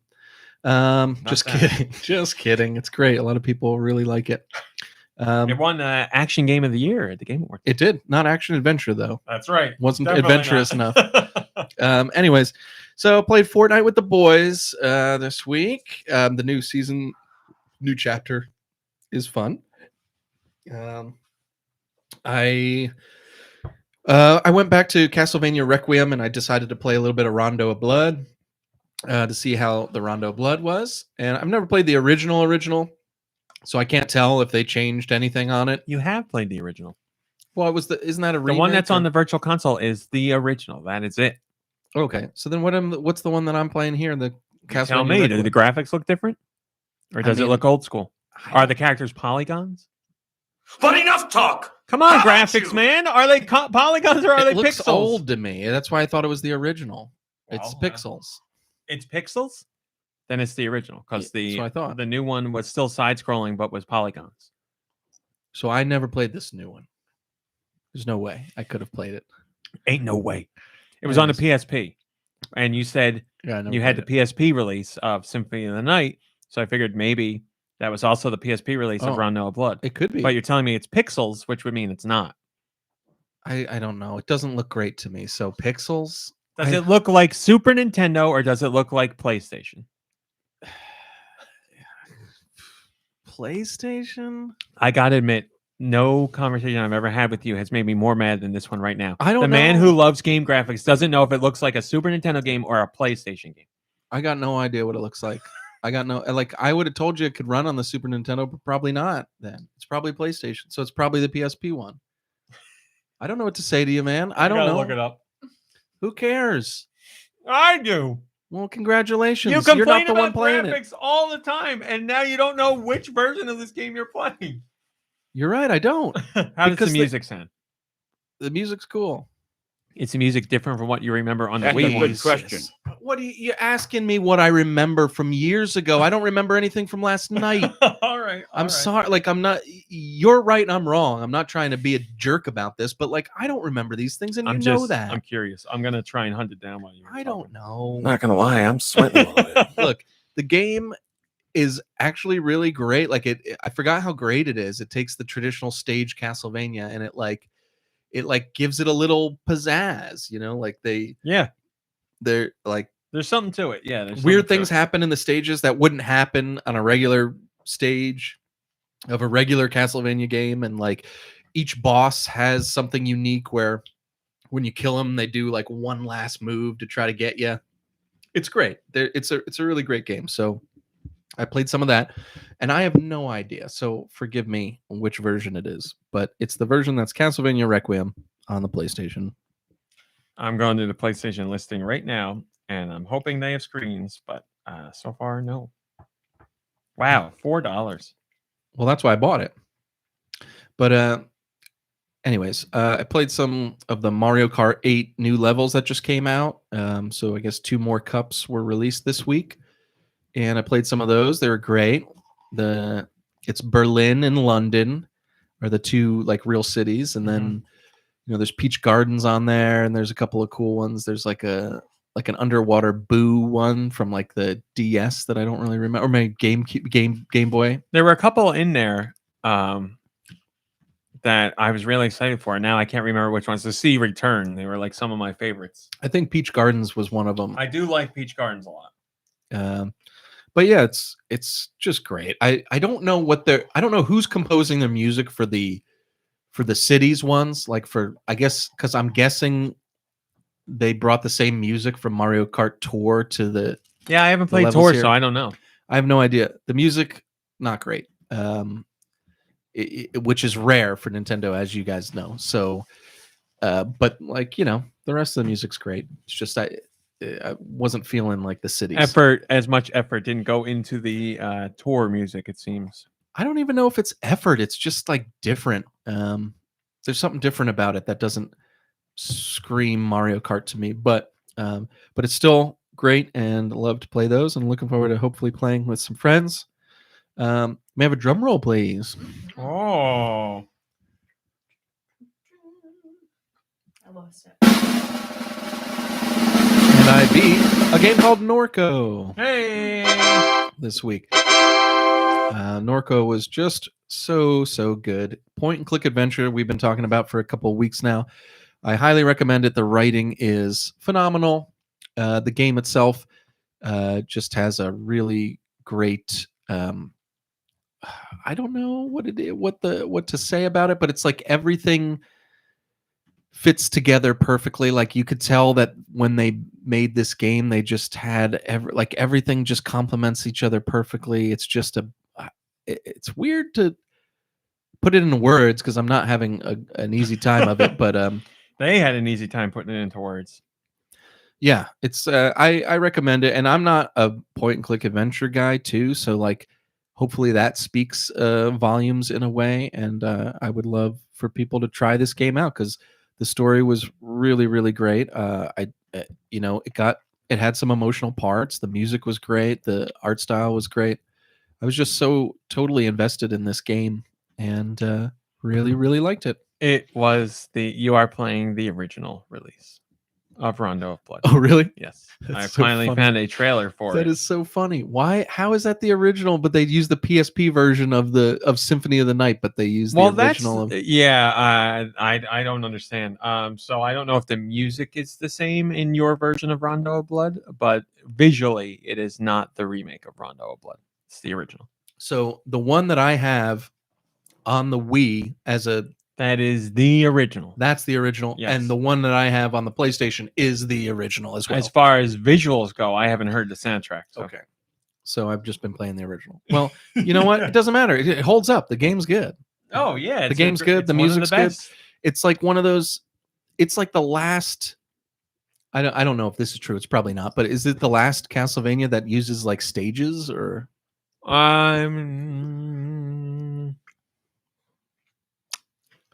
I don't know. I'd have to look up the release date. If it's not the last, it's one of the last. Well, if you're not counting remakes. Me personally, I prefer like a Metroidvania where it's all open and you kind of chip away at the castle. But when it comes to the stage play, Super Castlevania 4 is great.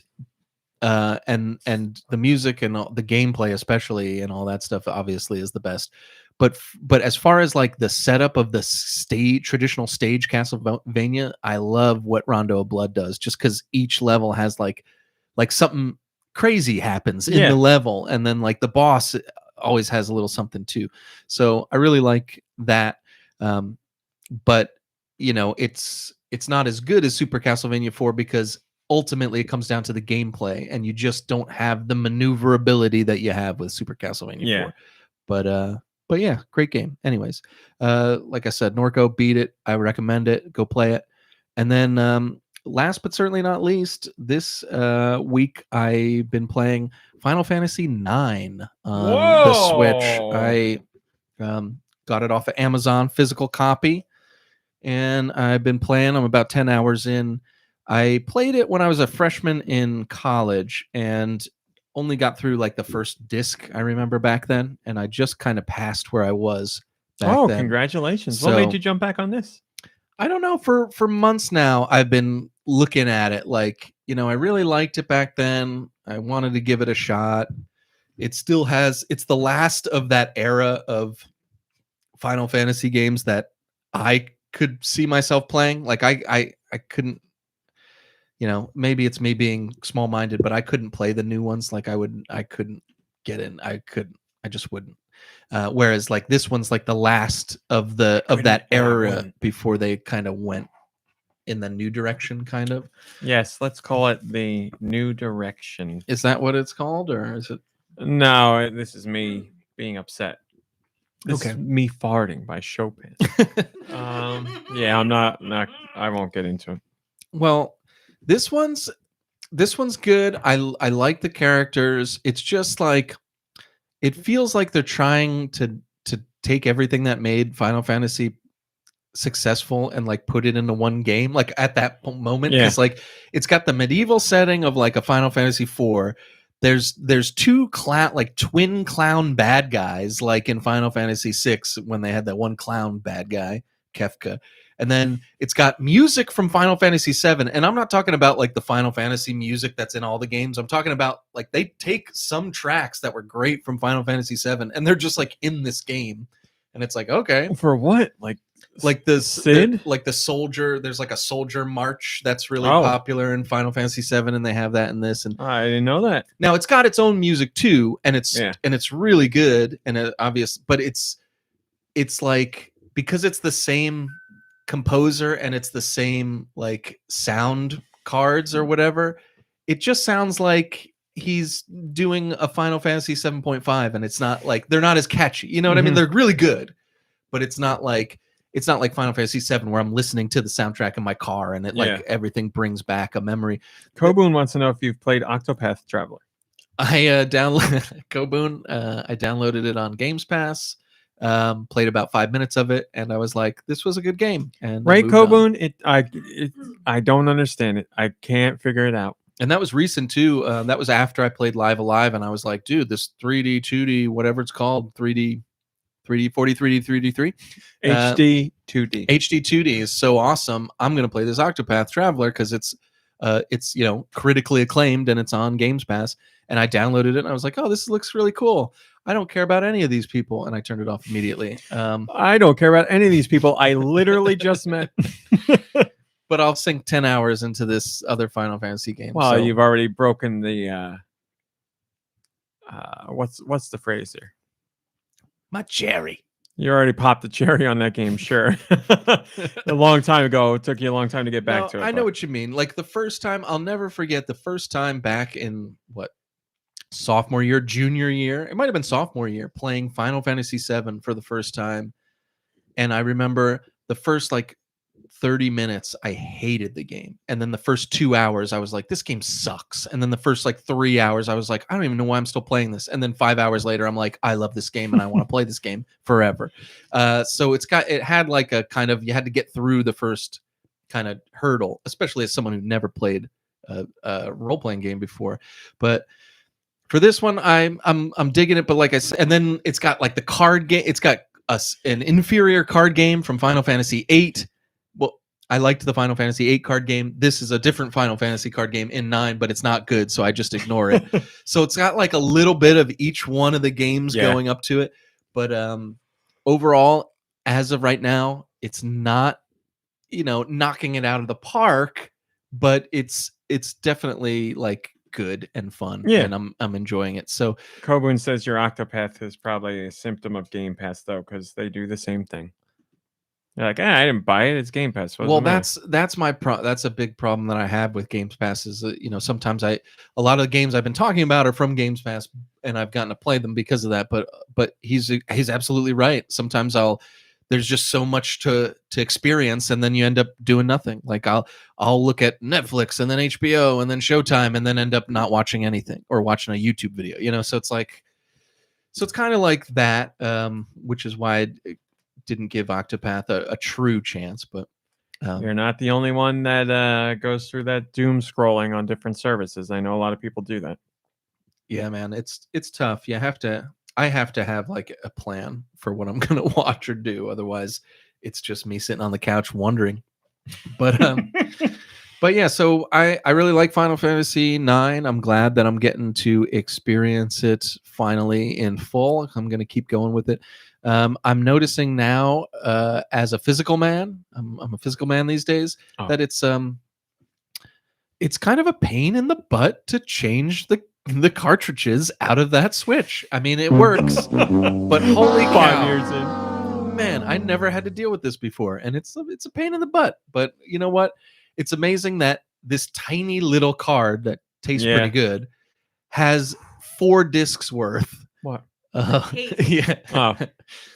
Because the original Final Fantasy 9, I think, was on like 4 PlayStation discs or something like that. So it's like crazy to think, that it all fits on that little disc. But anyways, old man aside, that's what I played this week. Thank you for listening. Thank you for sharing. And Raw Meat, what do we got? Thank you for asking. Koboon says, looking for a game to play is a meta game in itself. I also played Fortnite this week. I switched to Fortnite on the Xbox instead of the Switch because we have a friend who wanted to play, but they have mic issues, so we had to do an Xbox party chat. So I've been playing it on Xbox. Obviously, it looks visually better and runs better. It is a smooth 60 frames a second. But I don't know, man. I thought it was funny that you were like, wow, the storm has a wall. You can actually see the wall. Never saw it. I never saw that before in my life.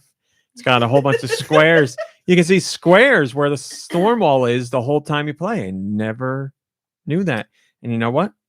I don't like knowing it. I mean, whatever. It's nice. It's very nice looking. It's really nice looking. Like, it's very impressive, especially with this Unreal Engine 5.1 stuff. Like, that's the kind of things I see in a game where I'm like, this is visually impressive. I don't want it to be realistic. Just make it pretty and nice to look at.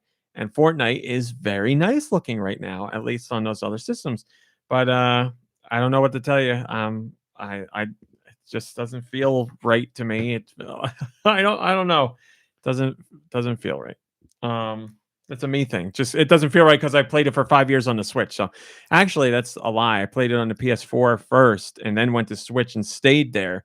So I went from superior to inferior, now to even more superior, and I want to go back to what will now be even more inferior. But that's, I don't play for graphics. The better frame rate is nice, but it's not enough for me to not want to play it on Switch. So I'm only on the Xbox when where you got that Xbox friend playing. It's just, yes, exactly, Koboon. Gyro on Fortnite is invaluable for me. Yeah, there you go. So I played that. I played more Dragon Quest Treasures. I'm working my way through that. I don't really have anything new to say about that because I've just been out leveling up my creatures and getting treasures. And there's something about the game that's fun. The reviews came out for the game. I don't know how these people, like, the developers are like, if you play through the game and you just do the main stuff and you don't really explore, you're done in 30 hours. If you explore, it'll take 100 hours. And all the reviews that came out on embargo, I'm like, how did you do this in the amount of time you had the game for? I don't understand, but I guess they just didn't explore. So I'm exploring and taking my time, playing the game to review it. What a crazy idea. But if you're a game reviewer and you review the game and you're only reviewing the main quest, say that in your review. Say, all I did was the main quest. Okay, fine. Put it at the top of your review. Little block quote. I spent 30 hours and saw the main quest through to the end. My review does not reflect side content. That's it. Why can't you do that? Just do that. Nope, we got to play pretend like you've seen and done everything, but whatever. Man, you're not gonna get on the next VGA awards talking like that. So yeah, I'm playing it. There's something about that game that I like. There's something about it that has hooked Is me. it the dragons or the quest? Well, there are quests. I don't have any dragons in my party yet. I have slimes and other weird creatures that I don't know the names of. But I don't know much about this game, but I've never seen a dragon. I feel like it should be called Slime Quest because all you see are the slimes. The slimes are the most well-known character. There are dragons, definitely, but not in my party yet. I mean, the island or the game takes place on a giant skull of a dragon. So there you go. Wow. But yeah, it's fun. Hunting down treasures is fun. It's addictive because you're always like, let me just grab one more treasure. And you actually get to you don't know what they are. You open it up and it's like a silhouette. And then you have to take it back to your home base. And there's somebody there that cleans it up for you and values it. And then as your monetary level rises based on how much treasure you have, you can expand your home base and get other things and recruit new people, which is a cool idea. I like that. So that's fun. But yes, I'm exploring Icelands and forests and desert locations, and just going around killing things with my monsters. It's fun. It's fun. Not the best game I ever played, but it's fun. And I also tried the Forspoken demo. Forspoken is coming out on PS5 as an exclusive in January, I believe, and Square Enix put a demo out for the game. I did not enjoy it. It's magic and parkour and open world, and I don't know. It's just something about the combat doesn't feel fun to me. It doesn't feel like it connects well. It's just there's something about everything in the demo that I don't like. I don't like how traversal feels. I don't like the enemies. I don't like the combat. Just the whole time I was playing, I was like, "Oh, let's hurry up here, demo. Let's get to the end here." I played the whole demo, so I can talk about the demo. I did all the missions and the bonus mission that's at the end because, like, let me make sure there's not like some little something here I'm missing. I don't know. I like the main character, but I like the main character before. You know what I don't like? It seems to be one of those games where the main character has just discovered what cursing is, and they curse all the time. So, like, and also, I know it's about a girl who lives in our time who got whisked away into this other world, and it's like a medieval world. So, you know, like everybody's like magical and wearing all this theatrical stuff, and she's like F this S and all this stuff. And I'm like, totally, this is weird for me. I get it, but you know. But while she's fighting monsters, she's like, oh, ooh, F. Oh, what the F? And I'm like, oh, she's actually cursing though? Yeah. I don't have a problem with cursing, but I'm like, it's just game characters that constantly, like, you cursing over and over in a game just makes me think the developers are like, let's make them cool and they'll curse a lot. Yeah, what is this? Conker's Bad Fur You know, Day? like give me a Trevor from Grand Theft Auto. He curses a lot, but it works for the character and it fits with the story. This is like this is like a kid. Whatever. It's a stupid thing. I know what you mean. It's a stupid thing. But yeah, the demo did not leave me impressed. Unfortunately, I'm sure Square Enix wanted the demo to entice people, but it has done the opposite for me. I will be staying away from it when the game launches. So, but this is Square Enix. They usually make RPGs, and this is like a Breath of the Wild clone. You said they're partnering with somebody on this, and this is clearly aimed at a Western audience. So, Western it feels like a Western game, a shoddy Western game. But you know what?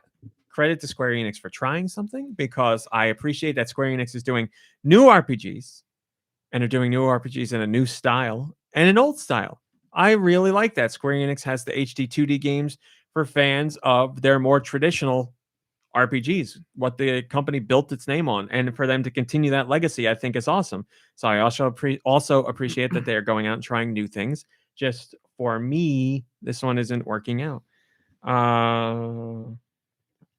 I just I don't know. Yeah, I don't know. I could try giving the demo another run through, but I didn't like it. I'm curious for you to try it. I downloaded it this morning, but I just didn't play it yet. So I will. Yeah, it took me like 20 minutes. And maybe. like everything you said was game related. It didn't sound like it's because it's a demo and it's not finished. It sounds like it's definitely like just not your cup of tea. Like, yeah, it felt like an open world game that wasn't fun to play. That's what it felt like. Great. Another one. Yeah, it very much, this could be me, but it very much feels like a reaction to let's make an open world game that feels more like Breath of the Wild. But yeah, I don't know, it just wasn't fun. Didn't do it for me. All right, that's it. That's all that I played this week. But we got your questions. Send your questions to goninpod@gmail.com. Where? goninpod@gmail.com. Thank you. You can email Nintendo video games in general or whatever the hell you want. Today's question comes from Anastasia Beaverhausen. Question. Hell yeah. I'm going to marry Bowser, in parentheses, real life. Oh. And we'll be holding auditions for the wedding party. What are the crew's favorite positions in the party? Also, should I provide guests with protective clothing at the wedding? In parentheses, real. will happen at Bowser's Castle and might be hot due to lava and cause sweatiness and/or death. What are the crew's favorite positions in the party? I do not want to go. I don't want to be in it. Do not invite me. The flower girl, please. Okay. I'd like another shot at it. I'd like another crack at it. I was once a flower girl. At this wedding, I would imagine it would be the fire flower girl. Yeah. Nice. I panicked. Thank you.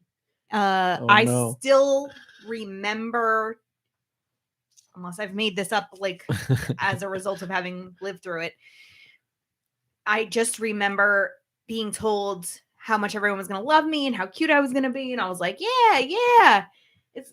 And whoever's going to be waiting for you, you just go and, they'll get you. And I have a vision in my head of the doors opening in the church and me looking at all the people and being like, I'm tapping out. Like, I am not doing this. I don't remember anything else about it, but that is what I do remember. So I'd like another shot at it. And Betsy, right. I'm sorry. Flower girl Sorry. is. I really enjoy it. Do favorite position or favorite wedding party position? I don't know. I don't know. DJ? How about the DJ? That sounds like fun. Not. I'm trying to decide what they mean by wedding party, but I'll allow DJ. That's fine. Please note that none of us signed up to be +1s. I don't want. I want to be. the +1. I want to be as far away from it as possible. I don't want to agree. be at weddings. I don't like weddings. They have nothing that I am interested in. I Not a big do fan. not eat fancy food. I don't drink alcohol. I hate dancing. I hate getting dressed up. Probably more than any of those. I don't want to be there. So you'd rather drink a beer than put on a tuxedo? I mean, listen. This is amazing. Listen. This is amazing. It would be. I'd think about it. Let's put it that That's way. incredible. I can't. I think, and as badly as I'd like to see you drink a beer, I think I want to see you in a tuxedo. Well, more. here's the thing. This is how I look at it. Two things that make up my personality. I don't drink. Wait. Anastasia Beaverhausen says, "What if we serve Viennetta?" No, nope. I'm out. Ooh. I don't drink, and I don't dress up. If I were to drink, I would do one drink and it would be over, and I could go right back to not drinking. If I'm dressed up, I literally feel like I'm in someone else's skin. I do not feel like I can operate how I normally operate. I'm in a different mind space. Yeah. I'm in everything. I feel gross. Yeah. I feel uncomfortable. I feel wrong. I don't want to sit in that. If I could just do one drink and get it over with, I would hate it. But I'd be like, now I can go right back to being how I want. Let me try one more. Have you guys actually played this game, Super Mario Brothers? It's amazing. Guys, have you heard of Call of Duty? I love it. No, don't you dare drink. Call of Duty, bro. Yeah, I don't knock people for having weddings. I don't knock people who enjoy weddings. Just not to their faces. Who do I knock for having a wedding? Oh, I'll be like, oh, they're having a wedding. I got to go to this thing. Yeah. And you also, like, while we're there, can't stop talking about how much you hate it. Well, yeah, but I'm not knocking them for having the wedding. You're knocking their wedding. Well, but it's nothing about their wedding. I'm knocking it because it's a wedding. How about the one wedding that we didn't go to together because I was in the bridal party and you were not? You were a guest. I have blocked it from my memory. Whose wedding was this? I guess I should not. I guess we shouldn't talk about it anymore. It's not like it's a whatever. You didn't answer. It's friends. A friend who had lions out in front of. Oh yeah. House. Oh, I remember that. Yeah. I mean, it sucked just like every other wedding. I just I love how anybody who's near you at a wedding knows how you feel about weddings, and yet at the wedding you still have to turn to people and be like, "How can I hate this?" Well, because they're always like, just come out and dance a little bit. Just come hang out with me at the bar. Like, I how much more do I have to explain? I don't want to do any of this, and I hate being here. Just leave me alone. At your sister's wedding, there was Pizza Hut potential at your sister's wedding, but we actually. You're gonna say that was a fun wedding when we thought we were gonna get Pizza Hut and we couldn't. But the expedition was great because it was in like a terminal. And why was it great? Why was it great? Because we were all together. Because we were out of the wedding. We were in a completely different place away from the wedding. Every wedding. I remember one wedding that was okay. Every wedding is like Whatever. I don't like weddings. Enjoy your weddings, Anastasia, everybody. don't invite us to the wedding, please. You see what we have to go through. Not even going to a wedding, and I already feel bad. We have a Patreon question. Did you know that you can join the Patreon For $1. for $1? This one comes from David. What does Mario's mother's The rat's too damn big for the cat, David. What does Mario's mother's voice sound like? Is it higher or lower pitched than Mario? Oh my god! There it is. That's it right there. Yeah, that was it. It sounds just like Mario. Luigi gets it from the mother.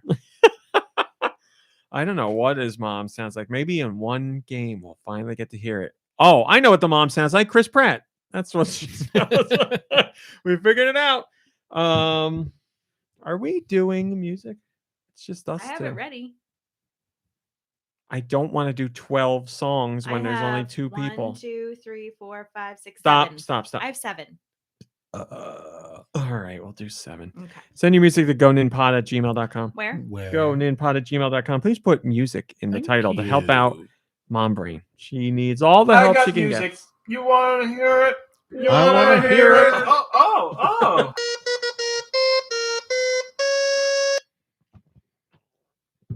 I'm ready. Oh, you're not ready. I can't. I can't ready. Do it live. Yeah. This one comes from Wired. And here comes the YouTube commercial. No? Oh.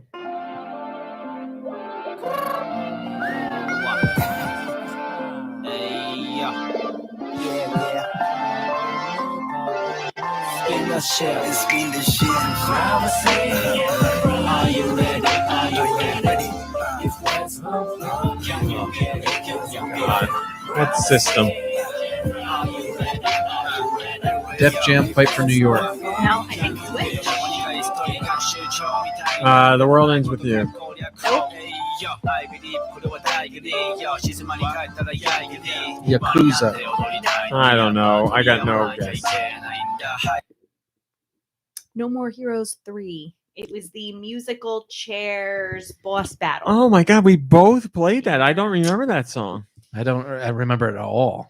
I remember the battle. That was one of my favorite battles. I don't remember that song.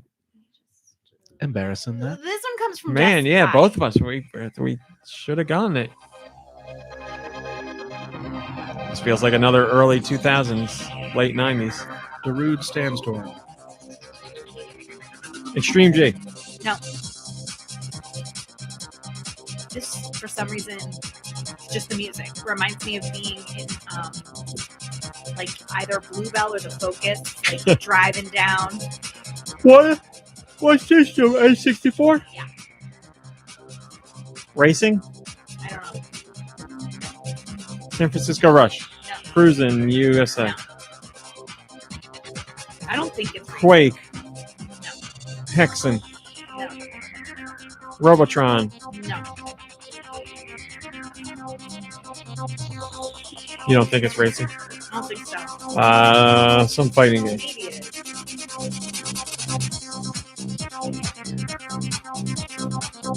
This is sweet, but I don't know what it is.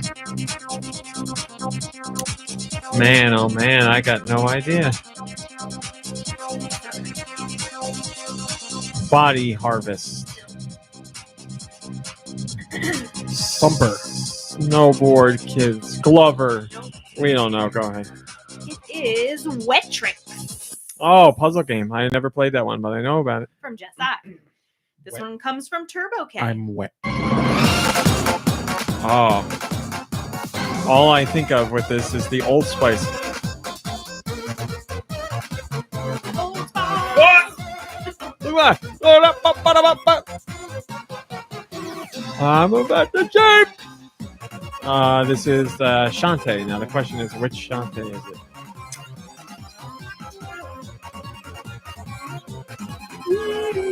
Canvas Curse. Jump in the curve. My beautiful burn 24 hours. I remember. I wish I could remember it. Shantae. Whiskey's Revenge.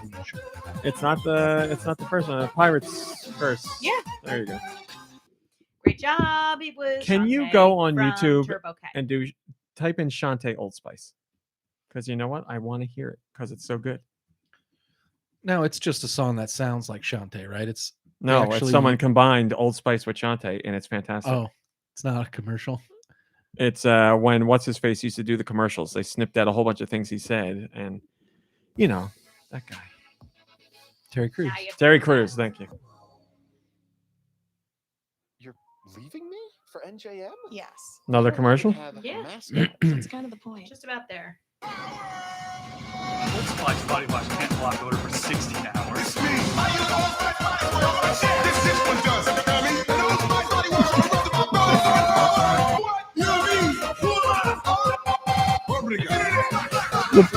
There's one part that's the best. I'll tell you when we get to it. It's also him dancing with Shantae and everything. The fact that this fits in perfectly is amazing. The part that's coming up for the part in the song. This part.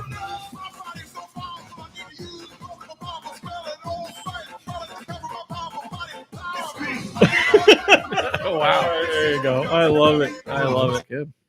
Alrighty. This next one comes to us You're from about to get shaved. Geku Kitsune. Let me just turn it down in case.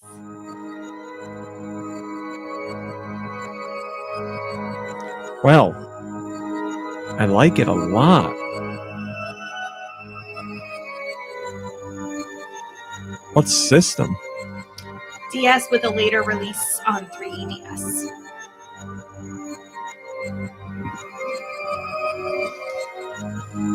I don't know at all. I don't know. I really like it. Not first party? No. I don't know. Doing great this episode. Sure you know?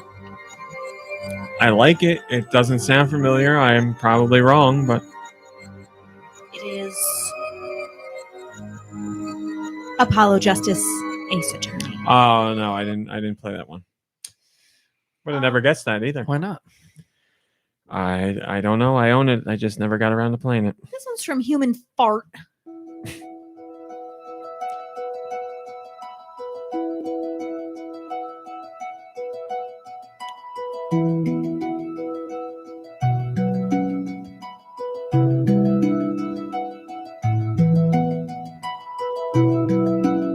I definitely know this. For some reason, Is this Tunic? Or Death's Door? It's neither. I know it too, though. I swear I know this. Maybe. I know this.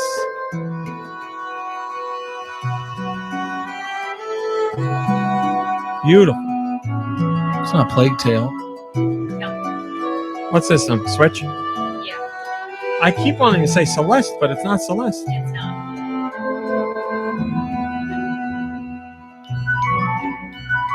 Yeah. Ori? Oh, that's it. It's not. Oh, it's not Ori? Is it first party? I don't think so. Why do we know that? I definitely know this. Hollow Knight? Yes. There we go. Nice. Beautiful. Man, that's good stuff. It was Hollow Knight from Human Fart. This one comes from Storbus Corbin.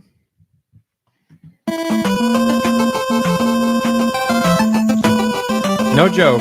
I sing this song to myself at least a couple times a month because this soundtrack kicks butt. There's a song in Dragon Quest Treasures that part of it sounds exactly like a song in this game. This is Little Nemo, Dream Master. Little Nemo, as I used to say as a kid to myself in my head, Little Nemo, the Dream Bastard. What's the actual title? Dream Master. Oh, okay, that makes sense. That's pretty Little good. Nemo, the Dream Bastard. Okay. Don't tell my parents. The last song today comes from Mikey3319. That is a Super Nintendo noise. Yeah. Stake my life on it.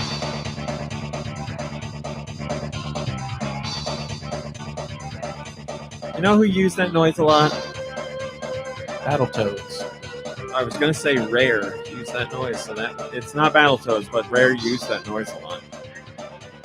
I don't think it's a Rare game. That's like Rare's B team that was using that noise. Rock and roll racing. Is butt rock? I need somebody singing for it to be butt rock. Butt rock? She was looking for you to sing. Oh no, I'm afraid not. Oh, License? sing out of my butt. Oh, okay. Yeah, that I could do. License game? Yeah. All right.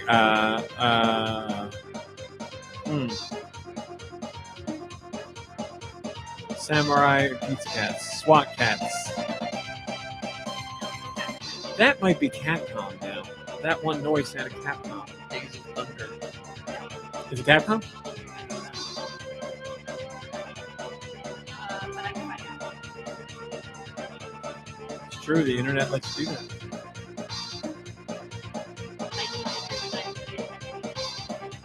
It's not Capcom, it's Bandai. Oh, Bandai, forget it. I'm not going to be able to guess. I can't even think of a Bandai game off the top of my head. Some mech game or anime game. Power Rangers. Yeah. There we go. Nice. I had to think about what Bandai would do back then that was licensed. That was from Mikey3319, and it was Mighty Morphin Power Rangers, the movie, the game. I never played the Super Nintendo one. I played the game on. I played Power Rangers on Genesis. Me too. Did you really?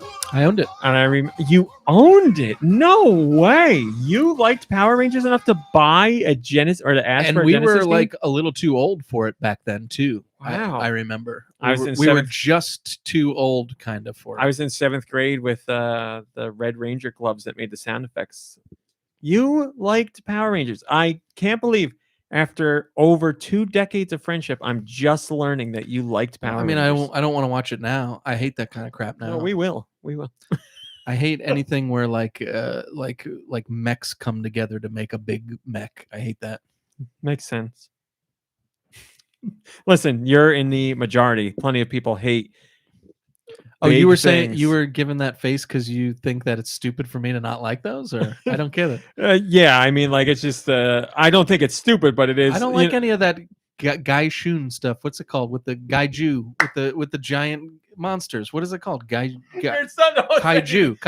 That's it. I don't want any kaiju stuff, and I think it's okay to say that I don't personally like kaiju. It sure is. It Thank is. I never said it wasn't okay. Well, I just think it's funny keep your that like faces if away a from game or a movie or a TV show has a monster, you're okay. But if it has a big monster, you're not okay. I want to know how big a monster can get before you're like, no. Look, if the idea is the monster comes to a city and beats it down, no, thank you. No, thank you. Okay. When they're that big, where do you want them to go? He's being polite.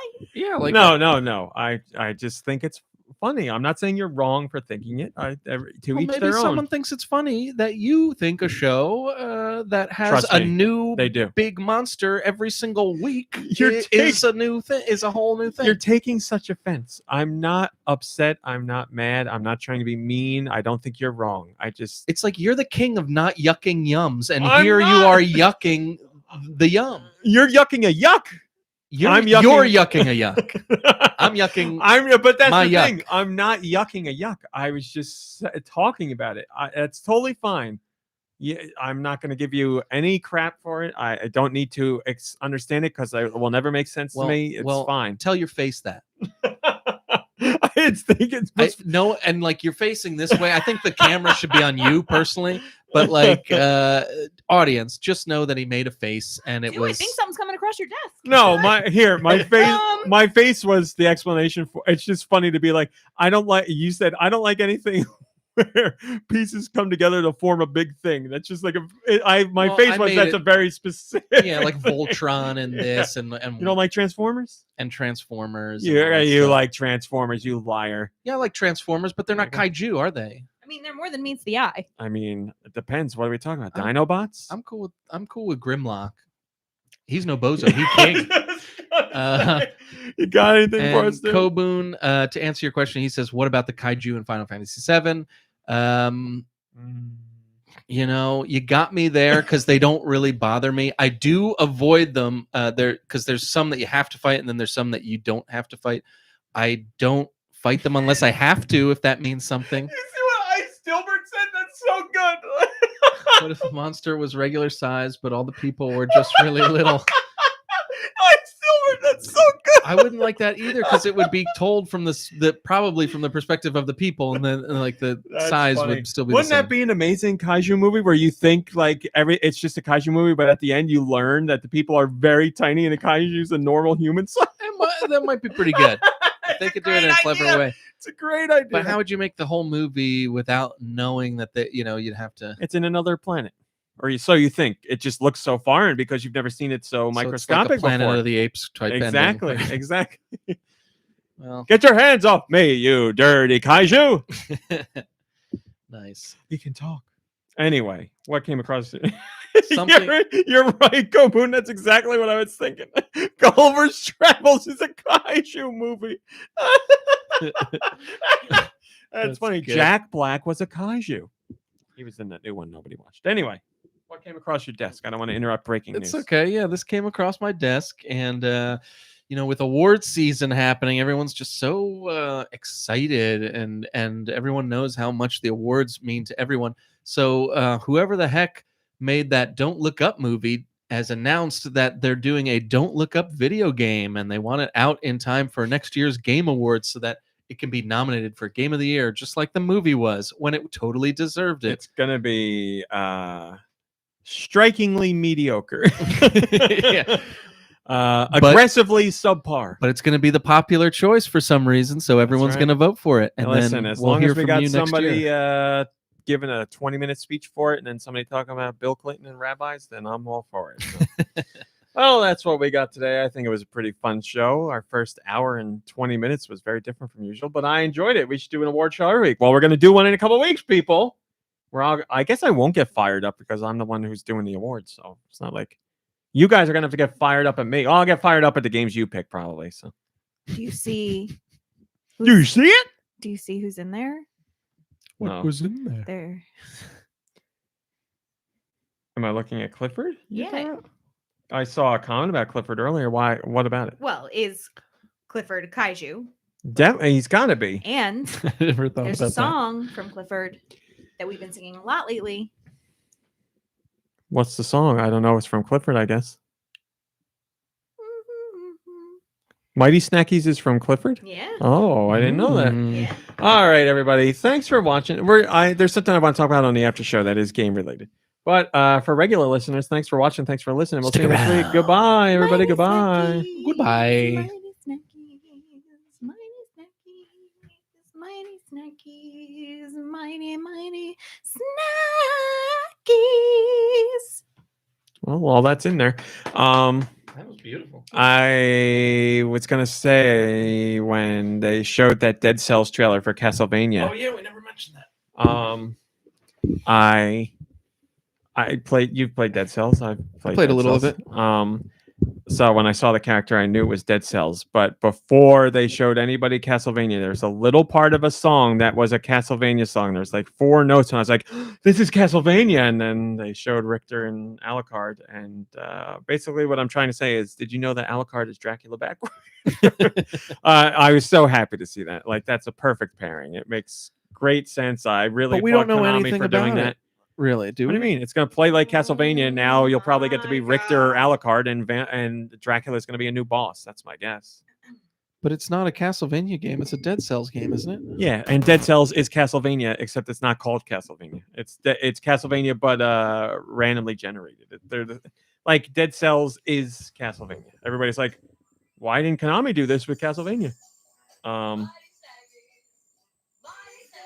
we going to get claimed because you're playing this? Can we get claimed for an after show? Yeah, because it's on YouTube. Hold on 1 second. We do know more about the Dead Cells thing. I can read you the press release. Here we go. Players will be able to explore Dracula's castle and more, along with all the delightful evil within. So, enemies from Castlevania and the Castlevania castle. Joined by Castlevania's Richter Belmont and Alucard, and chock full of incredible, surprising new crossover content. The Beheaded, which is the main character in Dead Cells, is approached by Richter Belmont following the appearance of a strange, malevolent castle, drawn by the promise of new loot. More so than an ethical sense of duty, players need to harness their utmost undead fighting skills to defeat the evil within, packed with new loot, creative but deadly new weapons, loads of enemies begging for a stake through the heart, and more. This is the largest and most ambitious DLC for Dead Cells yet. That's what we like to hear. 14 iconic weapons from Castlevania, including favorites like the Vampire Killer, the Cross, and of course, Holy Water. Tweaked from original renditions of Castlevania franchise, the Dead Cells versions of these weapons will reflect fast-paced, frantic style of combat. The real piece de resistance is the upcoming Dead Cells Return to Castlevania are 2 entirely new biomes. One of them being the iconic Dracula's Castle, packed with werewolves, haunted armors, and food stuffed into the walls. Nice. Players will attempt to defeat Dracula and his army and bop along to an alternative soundtrack of 51 original Castlevania tunes, as well as 12 truly iconic tracks have been reimagined in the style of Dead Cells. That's pretty cool. Castlevania remixes done in Dead Cells style. That's awesome. But uncovering the secrets of Dracula's castle and yet to be revealed biomes won't be a walk in the park. 3 epic boss fights await in the haunted corridors of the estate, including battles with Death, Dracula, and someone else they're not saying. Oh, baby. That is awesome. So basically, it's like a whole Castlevania experience in Dead Cells, which is already Castlevania. That's great. Does it say when it's coming out? 2023 is all I got for you. Early 2023, they say. Early. So Dead Cells is fantastic. Haven't played it since it originally launched, but I was really addicted to that game. A ton of fun. It's like Hades, except from a side perspective. That's it. Yeah, that's the only difference. You just go, level up, as good as Hades, die, start over again. They're both roguelikes. So I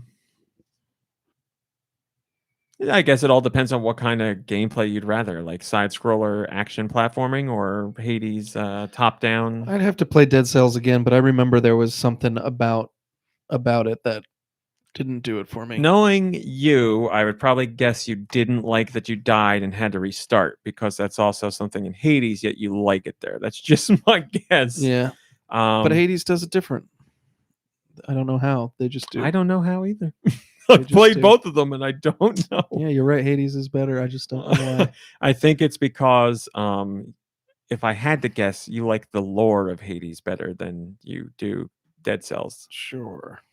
I don't know. You should go back and play Dead Cells. I should. There's like 13 pieces of free DLC available now too, so there's a whole bunch of stuff. Is this new one going to be free? Sorry, well, I don't know. That's a good question.